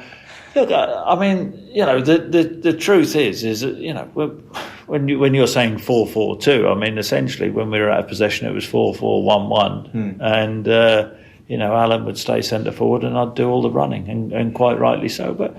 You know, what's the difference? It's 10 yards. So there's a place for twin strikers. So, you know, in terms of circles, you know, football going in circles, I do take your points. I mean, some clubs, Burnley still play with two up, albeit they're not always great to watch. They're the most old school of the teams, perhaps. Would you say that to Sean Dyche? I would not. There you go, then. To be fair, he's been he's far from old school. You're scared of Sean Dyche. I'm absolutely terrified of Sean Dyche. Who isn't scared of Sean Dyche, really? No, I did the Champions League final with him out in Spain. So I played for Blackburn, Burnley. Blackburn don't get on, but no, we're friends now. You're a Sean Dyche enforcer. We're texting buddies. Right. Okay. To be fair, Cunningham old school is obviously doing a disservice to Sean Dyche. When you look at him and the way he thinks about football, are we actually unfair on him? To be fair, and what has he done? Is taken a Burnley team up, and we see how hard it is for teams to come out of the Championship and survive. And they had the season before last where they totally overachieved. Really, he doesn't spend big money, and he works with the tools which he's got. So in that respect, he's not a fantasist. He's a realist, and he, season in, season out, keeping Burnley in the Premier League, I think, is a big deal. But I mean, they're not great to watch. Let's talk about the top four race. So, are you predicting Manchester City to win the title? And if so, who's going to follow them in there? You should normally say, "What is your prediction?" Because you've spoiled it now. Is there a spoiler alert here? You've spoiled it because you've already said Manchester City to win the title. Would you concur with that? Yeah, I would. Yeah. So who's second? Why do you think Manchester City are going to win the title? Because I think they get more points than Liverpool. It's good shout, actually. That's very incisive right there. No, I don't. I just think 97 points for Liverpool, one loss. Can they be as consistent again? I think City, the strength and depth they've got, albeit Liverpool have Oxlade-Chamberlain back. I just think City midfield going forward, they have two players in every position. They are phenomenal. So I think it will be City, Liverpool, Spurs, and before you laugh, Arsenal. I'm an Arsenal fan, so thank you very much. That's given me plenty of hope. But are you joking? I am banking on Unai Emery to get a centre half in before the end of the window. Because if you have to rely on Mustafi. If you have to rely on Mustafi, is there a chance that they finish outside the top six? No. That's disrespectful. So the likes of Everton, the likes of Leicester City, the spending that Everton have done this summer isn't going to be a ceiling-shattering moment for them. Well, Everton's I take your point. Everton is, their spending over the last 4 or 5 years, I'm not saying it's right up there, but I bet they're in the top four. They're backing the manager, so Everton fans will be expecting better than they got last season. I think, for a long period of last season, they, really underperformed. Now they've spent the money, talked about the pressure, which that can bring. So there'll be a lot of scrutiny on Everton. Brendan Rodgers going in at Leicester City, I think they've lost Harry Maguire, which is a big loss. But I think, Brendan shown in the past, he's a very good coach, and, they have some really good young players. I think, they're another close one to watch. Wolves, they sort themselves out against the teams at the bottom, which was their Achilles heel last season. I think their record against the top six was pretty phenomenal, really. So, there's a lot of teams who are going to be good to watch and who aspire to do as well as they did last season. Well, Chris, enjoy the season. What are you most looking forward to, actually? What are you most excited about when it comes to the next couple of weeks? The next couple of weeks, I'm really excited about the first game, Manchester United, Chelsea, because there's going to be so much hysteria, isn't there? Don't you think? Oh, massively. If you look at the two teams, the two managers on the sideline as well. What happened in the end? That was a very abrupt cut. Did you just shake hands and decide we love each other? Yeah, he said he needed to lie down afterwards. Did he? Yeah, no, he was obviously only messing. I probably needed to lie down afterwards. It was great. Digger says, good morning, Digger. Harry, and you didn't tell us yet how you think you're going to do against Tyrone, but you can do that in your follow-up tweet. Sutton, trying his best to be the most awkward, contrary interviewee in off-the-ball history, met his match in young Sheahan. How do you feel, Eoin? I'm not sure that he made his match. I really like Chris Sutton. Yeah, it was great. I'm not quite sure. Do I remember that when he started off on BBC Match of the Day, when he kind of went to a wider audience, he was kind of dividing opinion? Like, as soon as I saw Chris Sutton on Match of the Day, because I wasn't really too familiar with his punditry before then, I was like, this guy's fantastic. But maybe that just says more about me than everybody else. And now that he's done that to you, do you still feel the same? Absolutely. If you're going to say fair play to him for giving Gary Lineker a tough time, then you've got to be able to take it as well. Yeah, absolutely. John Duggan is here with us. John, how are you? Ger and Eoin, looking forward to tomorrow. So let's talk about that first. So deadline day is tomorrow. You're going to be in here from 10 till 12. 10 till 12, straight after us from 7 to 10. Yeah, a hard act to follow. Brian Kerr will be with me and Philip Egan from 11 till 12, and we're gonna have 10 phones in here. We're going to have the key lines and the key information for everybody on transfer deadline day, and also with just 2 days, or actually 1 day, even with Liverpool Norwich playing Friday night at the start of the new Premier League season. It's just such an exciting time. Maybe because I've been away for the last month in Lahinch and Port Rush and Galway, I'm just kind of coming into it late, and I'm really excited about it. I'm not worn out by the nonsense for the last month. I'm embracing it. Well, so this time yesterday we were sitting here and Eoin was like beating back the notion that maybe, just maybe, Arsenal were going to do something remarkable and sign Philip Coutinho. And then yesterday afternoon it was like, yeah, actually it is going to happen. And then this morning he wakes up and it looks like Spurs are going to swoop in and steal. Yeah. This is a reversal of like everything we've known to be true for the last 40 years. Yeah, it's sweet, isn't it? It really is sweet. You do realise you haven't signed him yet? Well, but that we could sign him more than you could, I think is even more sweet, to be honest, than actually even signing him. No, signing him would be good. Does he come with a trophy as well, or what's the story there? I can't believe I just said that. That's the most lame insult ever. He comes with the promise of Champions League football next season. That's what he does come with. Although it was interesting to see your boy Koscielny wasn't very nice yesterday. Yeah, did we see this? No. When he does his Twitter video for Bordeaux, he's wearing an Arsenal jersey and he takes it off and then he's got a Bordeaux jersey on underneath it. Like, screw you, Lauren Koscielny. Yeah. We gave you a 2-sentence statement. Yeah, it was 9 years of 9 years. It was a long time for that to be happening. Big falling out, isn't it? It is a big falling out. That point. That's everybody from the 2010-2011 squad now gone from Arsenal Football Club. Complete clear out within the decade. So this is a really pivotal time for Tottenham's history, I think. They've got a wage bill that's below the elite clubs. Harry Kane is the biggest earner on 200 grand a week. And are they going to sign the likes of Dybala, Coutinho on loan? What are they going to do? It'll be against the grain of everything Daniel Levy has built regarding himself as a brilliant negotiator and businessman, as a brand.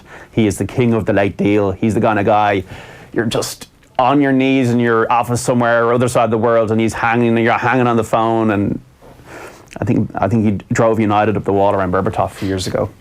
And what will he pull out of his hat? Because he generally does pull something out of his hat. The Berbatov deal was interesting actually, and prescient too, because we had Daniel Harris on. He was making the point that Berbatov's career stuttered at the start because Man United didn't get that deal done early in the summer, when they should have had him in, meeting his teammates, learning exactly what it was like to be on the end of those balls and see what the movement was like up front. It didn't happen. It took him a long time to reach the pitch of Manchester United, and his pre-season was obviously slightly abortive. It's the same with Harry Maguire, so it's going to be interesting to see how quickly Maguire actually gets up to the level that he needs to be at. From Spurs' perspective, they've signed Ndombele, and they also signed Jack Clark and then sent him straight back out to loan. Yeah. So essentially it's one player, And that's kind of in keeping with how these transfer windows have gone. So I didn't really expect them to do any more business, just to kind of keep their current players and maybe squeak out that last season of Ericsson and decide, okay, fair enough. You know, the value of us qualifying for the Champions League, we see the merits of that versus a cut price letting you go to somebody. But do you believe something is going to happen? Do you believe they're going to sign? I think something will happen. It might be that they would possibly just sign Dybala alone, and Dybala, for the prospect of Champions League football, resurrecting his career, which has stalled a bit. Juventus might just say, you know what, okay, I'll take a bit of a hit here. I'm going to be playing for somebody that I respect, and that fellow countryman in Pochettino. But Daniel Levy got emotional around the time of the Champions League final run, because I don't think they'd ever expected it, Joe Lewis, the owner, and him to get that far to the Champions League final. But they've built a brilliant new stadium. I know there's a lot of debt on that, but if you want to be an elite club in the way football's gone nowadays, with Manchester United overpaying for Harry Maguire, you've got to spend money on wages, and you've got to spend money on transfers. And Tottenham need to make... Ndombele is going to be probably a very good player for Tottenham, but does he scream to everybody here, world-class player? Does Coutinho scream more than Ndombele? Yeah, he does for me. Saw him at the World Cup. He did fade a bit at the World Cup, but it's difficult to go and make it at Barcelona. You're just not expected to just go and make it at Barcelona. Doesn't turn him into a bad player overnight. I think he has a knock-on impact for everybody else in that forward line, in that there could be a week where he comes to the fore, everybody else can be rested. Suddenly you have depth in a way that you don't currently have depth. We were talking about Coutinho yesterday, and Eoin, the transfer guru, actually, he didn't even want to allow himself to believe it was going to happen, to the point where he didn't want it to happen. Have a look. Yeah, you get to be leisurely off it and on it. It's fantastic. It's a beautiful way of life. Should they be going all out to try and get him? Well, of course they should, but like... You just think it's so ridiculous that it's like... I should be going all out to win the lotto. I mean... Do you not go all out? I've never actually played lotto. What? I'm sensible. And Arsenal should not be trying to sign Philippe Coutinho. Get on a plane to Leipzig right now. Get yourself into the former GDR and sign that guy. Don't sign Coutinho, basically. I love the way it's branded. Hold on a minute. I love the way it's branded Eoin on Coutinho. Hold on a minute here. This was in relation to a conversation about Arsenal going out of their way to sign Philippe Coutinho as an Arsenal player. The rumour that did the rounds last night, and it's no more than a rumour. Like L'Equipe, I've lost all my respect for L'Equipe after this. This is no more than a rumour that they reported. 200 years of brilliant journalism down the train. They invented the Tour de France, and now they've gone ahead and done this. They've ruined their legacy. This was a loan move that they reported yesterday. This was not a signing of Philippe Coutinho, so it suddenly made sense to me. It's like perhaps Arsenal can get somebody in on a loan deal like Dani Ceballos, don't have to pay all this player's wages, can be a stopgap solution, perhaps just one season to get Arsenal back into the Champions League, get that money and then go out and sign somebody else. But also, the nub of my point there is that Arsenal should have been trying to sign a centre-back, not signing another... You can do more than one thing at once. I agree, but... If you allow me to finish, what I'm saying is that Arsenal have actually done the very thing that I'm trying to say there, which is actually we're not going to get Philippe Coutinho. This has kind of been landed on our lap. Barcelona have been going out, handing out Philippe Coutinho like confetti, really, offering him around to different clubs. Could be his agent as well. Could be like he's got. I think so. It could be his agent. Whereas Arsenal, we've actually had, unbeknownst to a lot of people at the start of the summer, we've actually had a plan here, and the final piece of this jigsaw is actually signing a very, very good centre-back. That's going to be a very, very tough thing to do now, though. I mean, Daniele Regani is literally the only person that's been linked with Arsenal that seems to still be in the mix. With a guy from Leipzig. No, I think that's out of the question now. He's got a £92 million release clause. Arsenal aren't willing to pay anywhere near that. They're out of money. They need somebody on the cheap. And Philippe Coutinho on loan actually would be that. But I don't know. Would I take Philippe Coutinho now? Yes, without question. But I would also take the winning lotto ticket, as I said. I'm not saying that I wouldn't take Philippe Coutinho. Are you okay? Well, John, Tottenham Hotspur have swooped in to gazump Arsenal in the transfer market. This doesn't feel very good.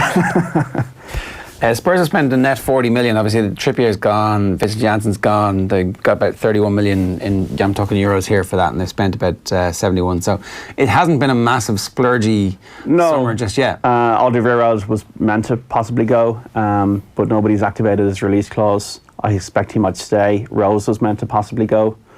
Aurier, I think, there's attracted interest from a French club. You could see a spate of 10, 15s here or there, but I do kind of expect... I think Ericsson will leave. He's got his heart... I'm reading the press this morning that Man United interest seems to have cooled, not from United, but from Ericsson towards United. He's got his heart set in Madrid, but... Andy Mitten has tweeted this morning, Manchester United had a few discussions with Ericsson, but they're not ongoing. Manchester United rate him, but tallying with sources in Spain, his focus is on Madrid. But it might want to be more on Atletico than Real, because I don't think Real want him. They've got Eden Hazard there. And unfortunately, Eriksen's possible self-worth of himself as a top player in the world might be not completely in line with the real elite clubs. I'm not sure how he really even fits in with Atletico at this point because of the João Felix signing. If you're spending 142 million quid on a player, you're probably going to start that player, and there has been some notion that João Felix will get the best of himself in the 10 role.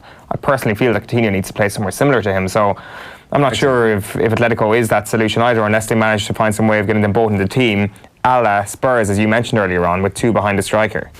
So with some players, they find themselves in a stalemate situation. They want to go to a club, they can't find the right club. Tottenham want to sell Eriksen because they don't want him to go on a free next summer. They want to cash in even if it's 40 or 50, and they'd hope to be 100. So it is a bit of a tricky situation for everybody concerned. I just hope they just sign a couple of players. They need to sign players, Tottenham.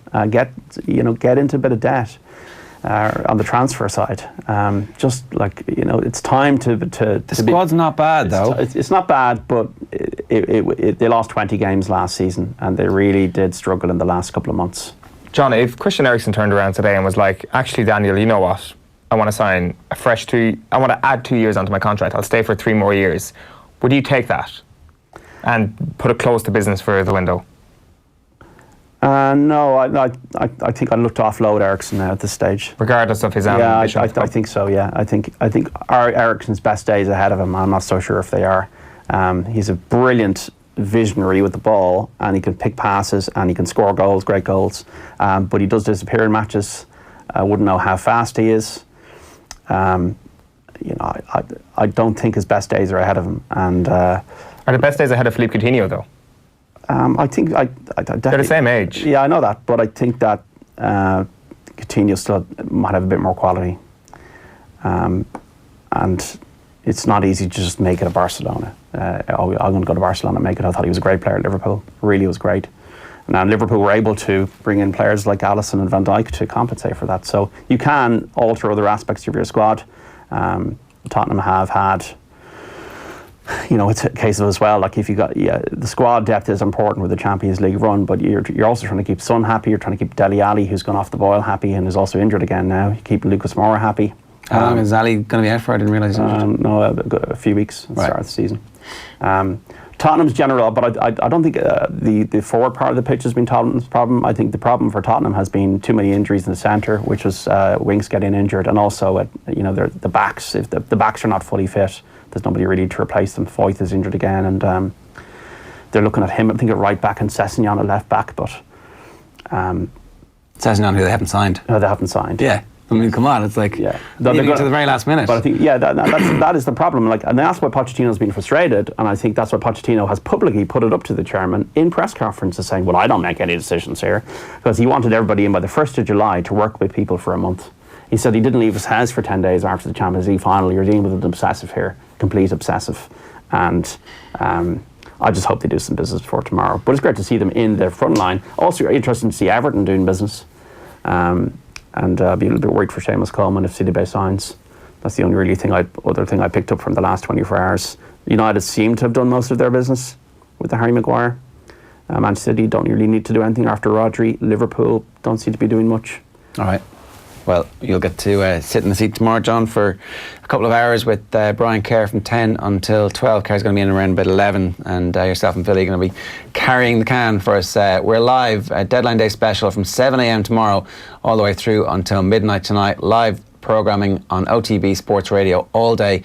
We'll also be broadcasting on YouTube as well. The best place to catch us is on the Go Loud app, which you can download from the Play Store, or indeed you can get it wherever you get your apps on Apple, and we are OTB Sports Radio, so we'll be there tomorrow from 7 a.m, 17 hours across OTB Sports Radio until midnight. We're back talking Wexford GAA with their former goalkeeper and the ladies football manager Anthony Masterson next.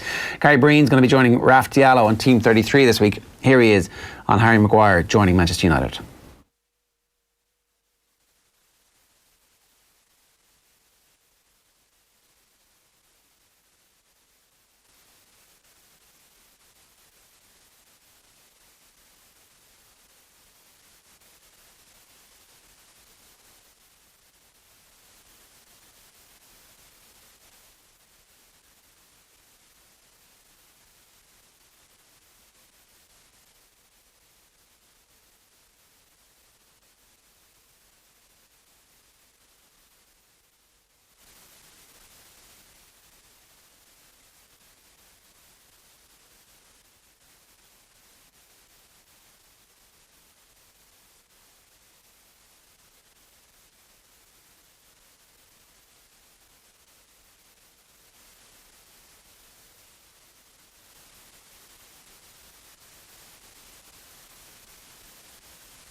I think Steve Bruce once had 20 goals a season for Man United. He was taking penalties, but he scored 20 goals one season. The year they won the Cup Winners' Cup, if I'm not mistaken. So if Harry Maguire was to score 20 goals from centre back, then that 80 million quid would look all right. Yeah, he doesn't I'm not sure what exactly Harry Maguire's goal tally actually is, but there have been more threatening people in the box. Just because he has a massive head doesn't mean he's going to score a lot of goals. I mean, it worked for Shane Duffy, right? Yeah, well, Shane Duffy is... I would actually say Shane Duffy is just as threatening, if not more threatening, than Harry Maguire from set pieces. I want to move on. We saw a tweet yesterday. I just wanted to pick up on it. It's a Wexford GAA tweet. What an amazing first day of our inclusion cool camp for children with autism. Huge thanks to Wexford CAN and all the coaches from Wexford GAA Coaching for making today inclusive and most importantly fun for all. See everyone for day 2 tomorrow. That tweet was from Ray Harris. And I'm delighted to say we got Anthony Masterson on the line to help just explain this to us. Anthony, we thought it was a great initiative.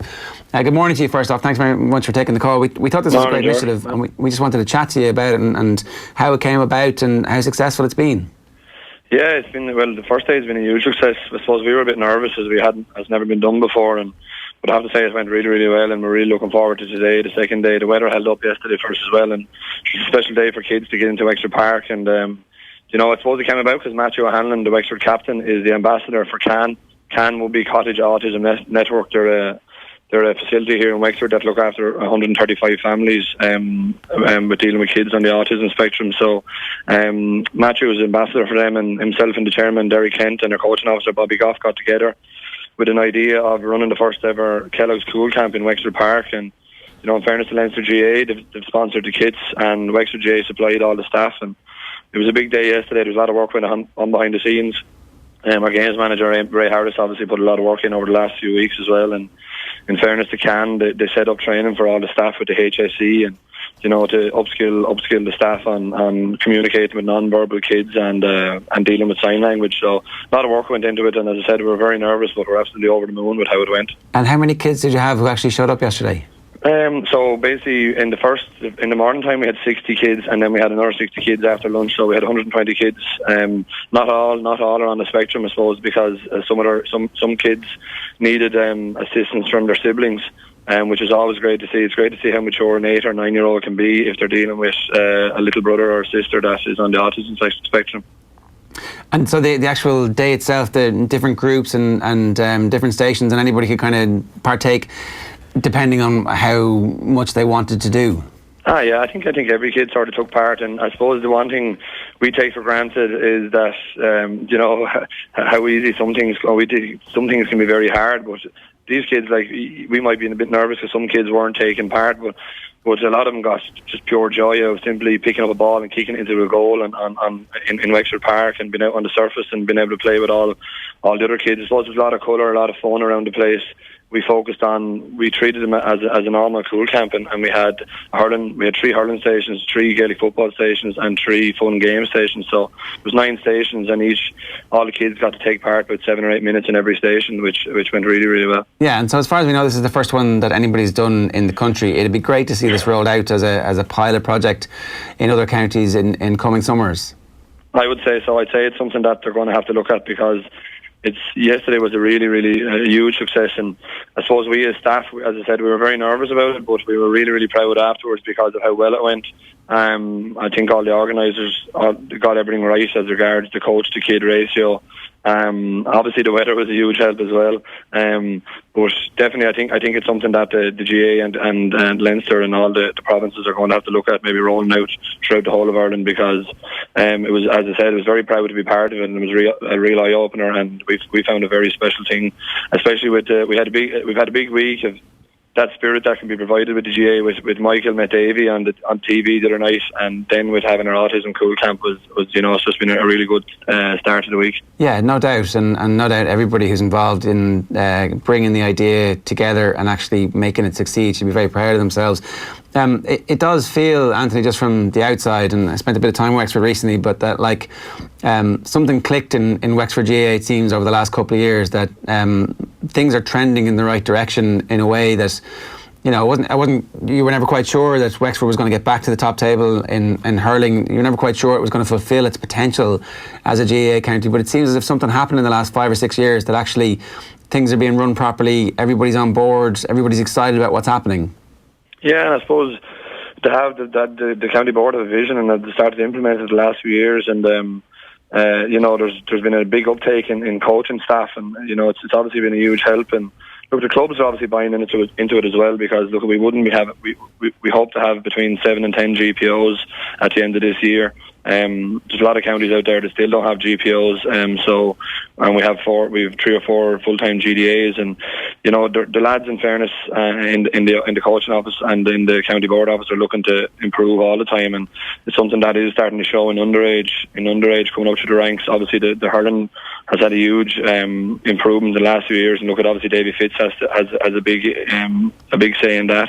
But there's just been a buzz around the county the last couple of years, obviously with the Paul Galvin appointment as well. It's creating that buzz in the football side of things. So we're happy the way it's going at the moment, but for us as the coaching staff, it's about getting this year on, year out. It's not just coming every 10 or 15 years and producing a good team here or there.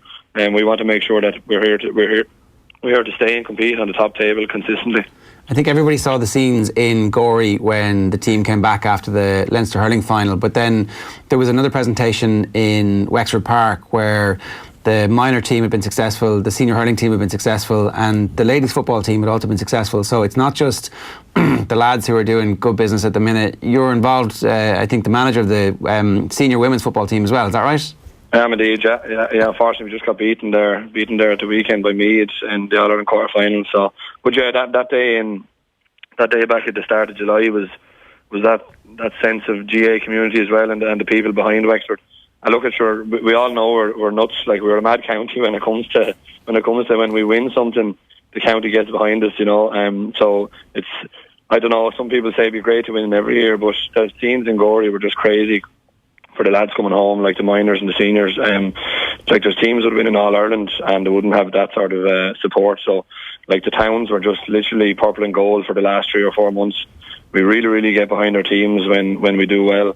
We're a bit of a crazy county when it comes to that, so it's special. It's a special county. Look, at everyone thinks their county is special and they're proud of being from the county, but look, we're very proud to be from Wexford, and when the GAA is going well in Wexford, it's a great county to be around, and there's always a great buzz around the county. And the 10,000 showed up, I think, at Wexford Park. Yeah, it was just like, from the girls' point of view. Look, we were in the dressing room at the weekend, and obviously Meath beat us in the All-Ireland quarter-final, and we had ambitions to get to Croke Park and on the 15th of September and be part of the All-Ireland finals day. But there was just pure devastation in the dressing room afterwards. But I didn't really envisage how important that night was to the girls. That's what they spoke about afterwards in their debrief afterwards in the dressing room, when they were saying how special of a night they had and how much of a great weekend they had when they won the Leinster title, just to be a part of that night in Wexford. And I suppose I took it for granted, maybe because I'd played a few games and I'd had big crowds at a few of them, but just to see the girls and how much they enjoyed it, it really meant so much to them, and probably was the same for the minor hurlers as well, Anthony, it's always tough for a dual county to have success in both codes, especially when it comes to the business end of the summer, and it was something that came up again when Paul McLaughlin resigned as Wexford football manager this year. Like, I remember watching, I think it was on the RTE coverage after Donegal Tyrone, Joanne Cantwell said that Paul McLaughlin had said that Wexford County Board had abandoned football. Like, is that something that kind of triggers a couple of people in the county? Is that something that a lot of people would agree with, that when the hurlers are flying high, that the football team can get left behind a small bit?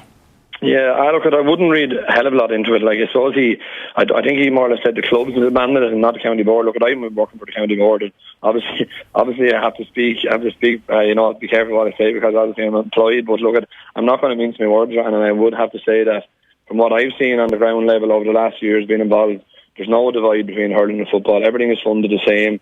Everything is supported the same.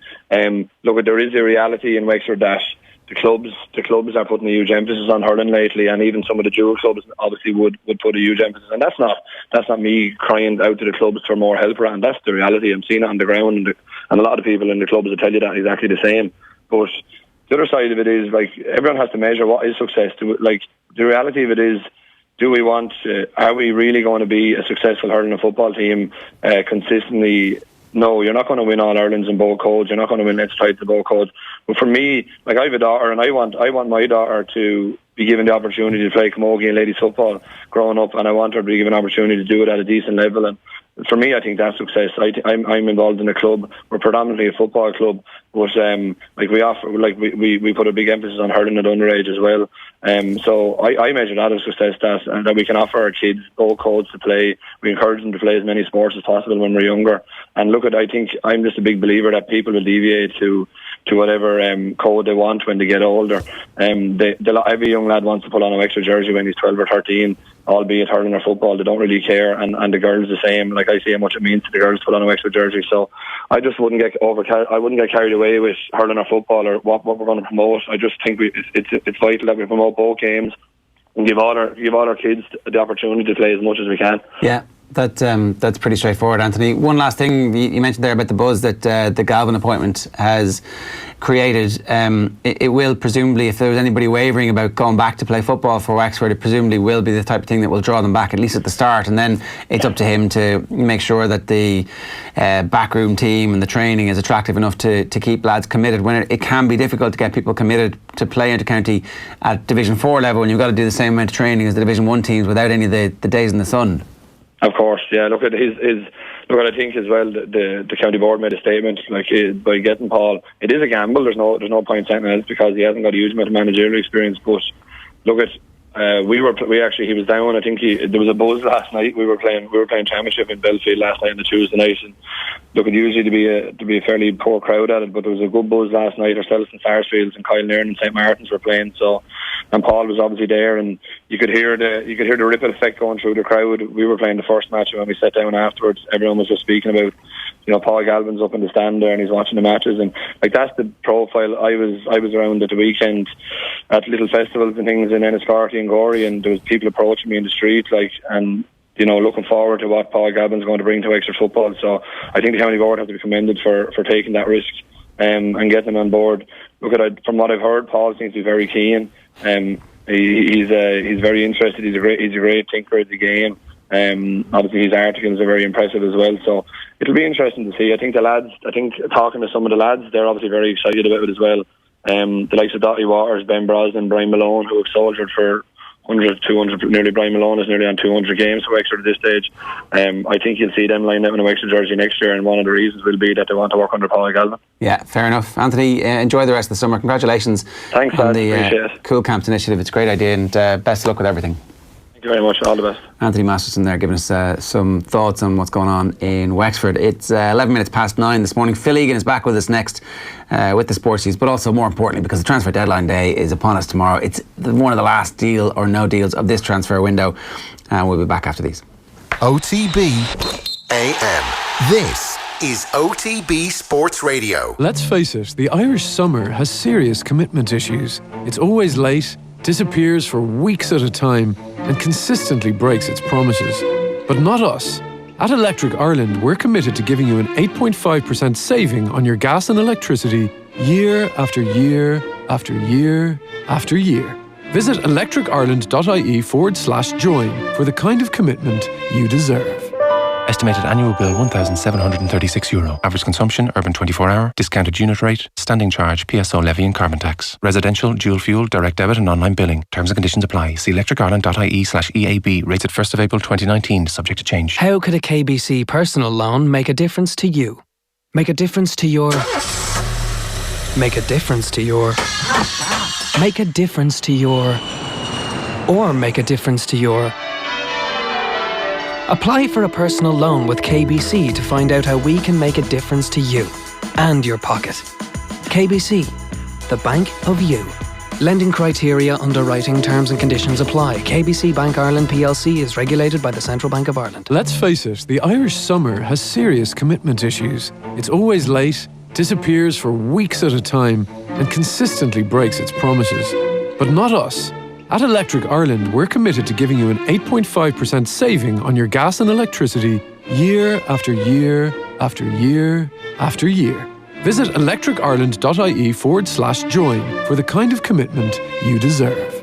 Estimated annual bill €1,736. Average consumption, urban 24-hour, discounted unit rate, standing charge, PSO levy and carbon tax. Residential, dual fuel, direct debit and online billing. Terms and conditions apply. See electricireland.ie/EAB. Rates at 1st of April 2019, subject to change. With over 15,000 coolers available to hire or buy, HSS Hire has a cooling solution for every workplace. Research shows staff are happier when their surroundings are comfortable. And with HSS Hire's range of fans, air conditioners and coolers, you can transform hot and stuffy into cool and calm. Drop into your local HSS. We've branches nationwide in Dublin, Waterford, Cork, Limerick and Galway, and get up to 50% off your first hire. HSS Hire, you're better equipped. Join Bruce Betting now for a risk-free first bet up to €100. That's right. New Irish accounts can enjoy a risk-free first bet up to €100. So if your first bet loses, we'll refund your stake with a free bet. Now that's giving you more. Bruce Betting. In store, online, and now on your phone. T's and C's apply. Please gamble responsibly. See dunlewy.net. OTB AM. This is OTB Sports Radio. 14 minutes past 9 this morning. You're listening to OTB Sports Radio. This is OTB AM. Phil Egan is here with the sports news. Yeah, going to start with Dublin and Mayo. Obviously the game this Saturday, but all the talk before has been about the tickets, and no surprise, there's a lot of demand for these tickets. The GAA confirmed this morning more tickets will be on general sale today. Now, we don't know when. They don't know how many tickets will be available, what time they'll be released to the general public, because club allocations have yet to be finalised. Bear in mind, though, they went on sale at 10 a.m. yesterday. And then queues formed virtually and in supermarkets, which kind of reminded me of the snow and when people were queuing up for the loaf of bread or the last few pints of milk. Nobody took a digger to the roof of the ticket office on Dorset Street, though. Not yet. No. That'll be today, day 2. But yeah, look, there's going to be fans very disappointed, and also been a lot of talk about the weather on Saturday. Yeah, it's going to be bad. Yeah, so I looked at this. I went onto my app. Which app? The Accu weather app. Oh yeah, okay. So I just wanted to see how bad is it going to be, because Croke Park pitch is an issue when it's raining. Slippy. You can't bounce the ball on it. Yeah, and even actually I was watching the 2011 final was on the other night, and I was watching a bit of it, and again, players trying to run at full tilt, bounce the ball on the tight pitch, and it glides away from you. Was it raining in 2011? It was greasy at the start of the game. But by the end of it, it cleared up. But it looks like that's what's going to happen on Saturday. Going to be wet for most of the day, bit cloudy during the game, but a bit of sun to appear. So gusts of 30 miles an hour, though. Yeah, that's a lot of wind. That's a lot of wind. I was kind of more thinking of the rain, and the first was it the 2016 final, that the one where Mayo scored a couple of own goals in the first half. Yeah, it was wet that day. It was an awful day. 2015 was wet as well. Dublin Kerry, yeah. It was desperate. Dublin Kerry was the worst day, wasn't it? Yeah, because it lashed the whole non-stop. That was the worst final of the decade. But the 16 was the own goals, okay, but it actually wasn't that bad. It had been raining and then it stopped raining, like you were saying about 2011. Yeah, so I think, but the wind will be a factor, but I just kind of thought if it was going to be raining for the whole game, it would narrow the gap between Dublin and Mayo. I vote we change the capacity to 60,000 and get a roof. Why? Why what? 82,000 people for a massive game is fantastic. It's never full. There's full people 3 times a year. We just made a reference to the with snow. the roof on. It's full 3 times a year. Yeah. And those 3 times, it's absolutely fantastic. So the rest of the year it's empty. 60,000 would move the games elsewhere. Where? Like anywhere else. Anywhere else that can't move the doesn't have the capacity to, or has too big a capacity. They won't do that. I'm all for taking up to the semi-finals out of Croke Park, semi-finals and final on, put them in Croke Park. It's a fantastic stadium when it's full. We're losing sight of that fact because it's not full all the time. Apart from concerts, How would Westlife sound with a roof on, do you think? Amazing, probably. Right, yeah. Spice Girls. Excellent. Just put like a roof over the stage and nobody can see them, and it's out even better. Hey, that was the subtext to his joke, I think. Look, let's just forget that line ever happened. Okay, will we move on? Oh, there's some breaking news. We need a musical signal. Manchester United cult hero Diego Forlan has just retired. I saw that earlier on. He came from Uruguay. He made the Scousers cry. All the best in your retirement. He didn't really make the Scousers cry. I mean, there's one game footage of him there, or a picture of him scoring once there. He was terrible at United. He was an absolute flop. I remember him scoring a goal. I think it was against Southampton, where he went to take his jersey off, but he couldn't get it off properly. And it kind of just really summed up his United career, where he wasn't used to scoring, so he didn't know how to celebrate. But then he went elsewhere. He was brilliant. Yeah. Great World Cups as well. Yeah, 2014. He had a great World Cup. But he'll be a coach, will he? No, he's probably rich enough. He doesn't have to work again if he doesn't want to. Well, we'll stick with football, and after making their exit from the Champions League qualifiers last week, it is now the Europa League for Dundalk, and they start their bid to reach the group stage like they did in 2016 tonight. The League of Ireland champions are in Slovakia to face Slovan Bratislava in the third qualifying round of the Europa League, and Dundalk striker Pat Hoopen says it's important they have something to play for in the second leg at Tala next week. It's going to be different for us this time, playing away from home first, so hopefully we can bring a positive result back to Tala next week. And yeah, just looking forward to it, and hopefully we bring something home. Yeah, that game kicks off at 7:15, and Dundalk or Slovan will face either Ajax or PAOK in the playoff round. Those two met in Greece last night in the first leg of their Champions League qualifier, drew 2-2, and the losers of that will drop down to the Europa League. I didn't get to see the game, but you looked at the Ajax team sheet, and there's a few names missing from that team last season, especially down the spine of it. But you'd still fancy them to get the job done in the second leg. Celtic have travelled to Romania for the first leg of their Champions League third qualifying round tie with Cluj. Cluj now managed by former Chelsea defender Dan Petrescu. That game gets underway at 7 o'clock.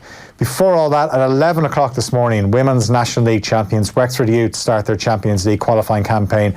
So they're in a group of 4 teams. So the first of their group games, all these games, by the way, will be played in Lithuania. The first game this morning at 11 is against Vlasnia of Albania. And I know Deal or No Deal is coming up, and I suppose the transfer window closes tomorrow at 5 o'clock. And Spurs seem to be attracting most of the headlines with news of Dybala. A deal, apparently. We get to that. Don't spoil it. Yeah. Don't spoil Deal or No Deal. Don't step in your own material. Yeah. Well, it's the last one, lads. Great. So we'd say, we can do Deal or No Deal all day tomorrow if we want. True. It's time for Deal or No Deal. We tried to hook a big one, but he got away. Right. Manchester United have stepped up, it says here, their attempts to secure a deal for Tottenham's Danish midfielder Christian Eriksen. Now, that might be true, and the bit that they've also stepped away because they're not really feeling the love from Christian Eriksen might also be true. 1 to 10, how likely is this deal to happen? 5. You get a 50-50 chance? I think he'd be great for United.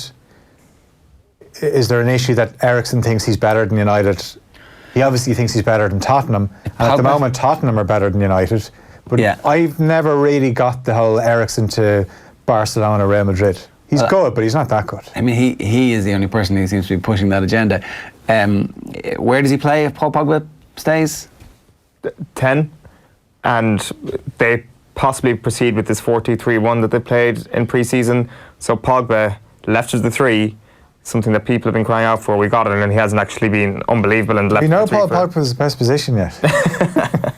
If we do, for the 50th time, get Paul Pogba on the left of the 3, you could put Christian Eriksen in the middle of that with 2 behind them. I'm not sure who you'd play on the right. Rashford obviously up front. See, Martial wants to play down the middle as well. Well, let Martial and Rashford fight it out for who's on the right and who's up front. No? Yeah, I don't know. Sign a winger? Daniel James, yeah. Does he not get in the team? It's too early for that. He's too cheap. He's just a squad member. No. I think he would. It depends what way United are going to play, because, and this is something that's kind of come up with Harry Maguire as well, where people talk about his lack of pace. And if you're playing a really high line, then a lack of pace is a problem. Like, remember AVB came into Chelsea and he said, "We're going to try and play a high line," and John Terry was like, "We're not playing a high line because I am not getting absolutely roasted like I did that day by Robin van Persie." But Harry Maguire, if he's playing in a team that's a bit deeper and United want to sit in and play counter-attacking football, that's where James is going to be brilliant, because his pace, he's unbelievably quick. Andy Mitten was saying that you can use McTominay as the... sorry, not Andy Mitten, Daniel Harris yesterday was saying that you can still play high line because you've got Wan-Bissaka and McTominay who are fast, leaving out the issue of the left back for now, and that they'll make up for they'll be the recovery pace that you need. That Maguire will still be part of that high line. We'll see. Maguire is one of those, if you're running at him, because he's such a big unit, you're not going to get around him. It's the off the ball kind of movement where you ping it in over the top, you're gone by him. Spurs have reached an agreement with Juve for the transfer of Argentina forward Paulo Dybala, aged 25, for a fee in the region of £62 million, according to Sky Italy. Now, we saw similar reports about Manchester United, which came to nothing last week. Is this more hot air from Italy? I think so. Yeah. Like, I don't really see how it fits into their wage structure. Harry Kane's the main man. He's kind of looking, going. You give him a lump of cash that's not on the wages. It's like a signing on fee, and his wages are the same. So, oh no, he gets the same as you. Look, I can show you his payslips. I think image rights are rocks up in the training ground in a brand new car. You know, I mean, they'll all have brand new cars though. $200,000 a week. I think image rights are proving to be a sticky subject as well when it comes to Paulo Dybala as well. So I don't know. It just seems like such a non-Spurs signing, especially considering they've been so stubborn on this front for the last couple of years. Would he not be good in that team though? I think he would be. Oh yeah, and under Pochettino as well. Yeah. Be much better fit for Spurs than Manchester United, I think. It also allows you at some point to sell Harry Kane for ridiculous money if you want to.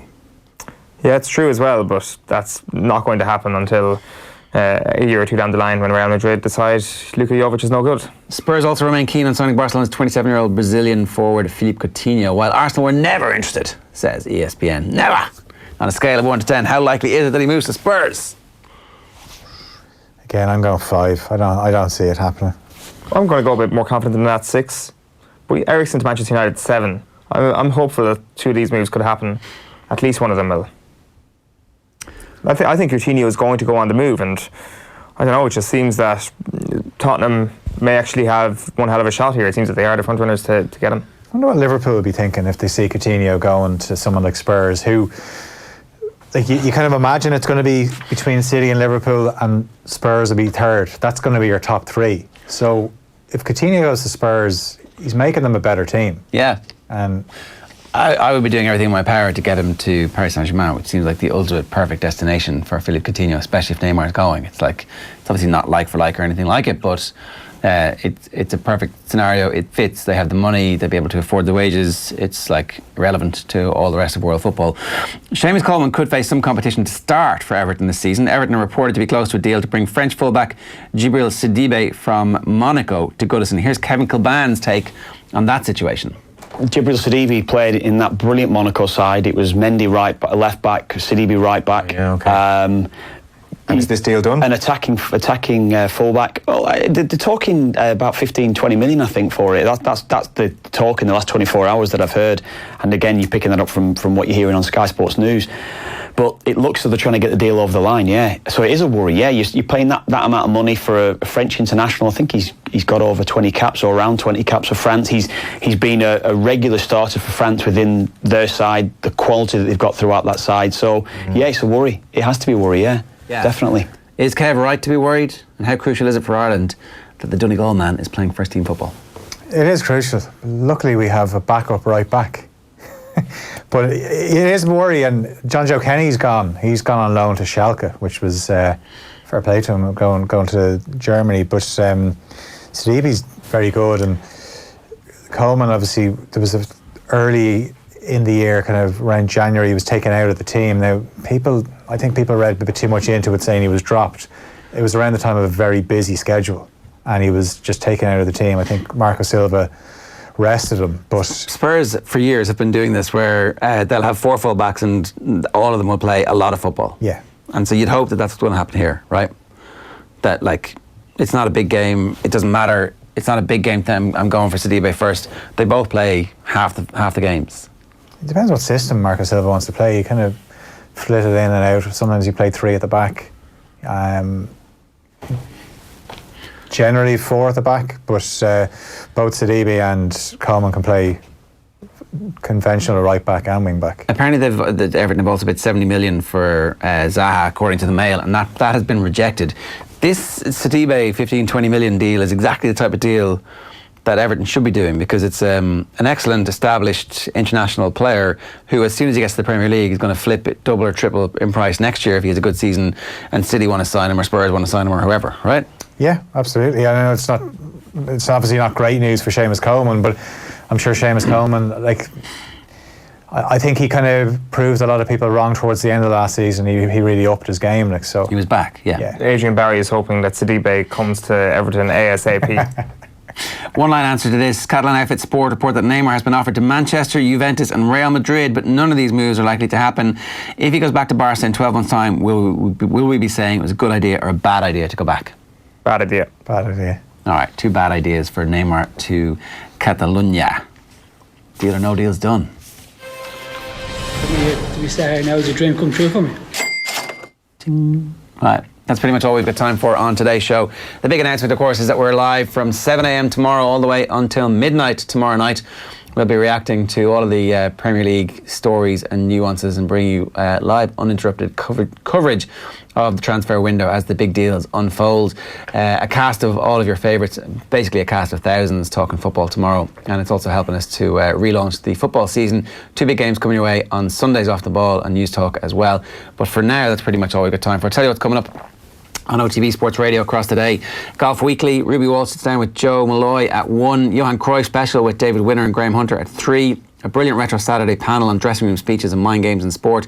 And then OTB Gold at 6 o'clock is Catherine Switzer's story. Catherine ran the Boston Marathon when women weren't allowed to run the Boston Marathon. It's a brilliant interview, well worth your time. That's coming your way at 6 o'clock. And then, of course, live tonight from 7, it is Off the Ball. And the football show is back, so they're live all the way until 10 o'clock this evening. We'll see you tomorrow, bright-eyed and bushy-tailed at 7 o'clock, drinking lots of coffee and eating lots of bad pastries. Until then, good luck. OTB AM. This is OTB Sports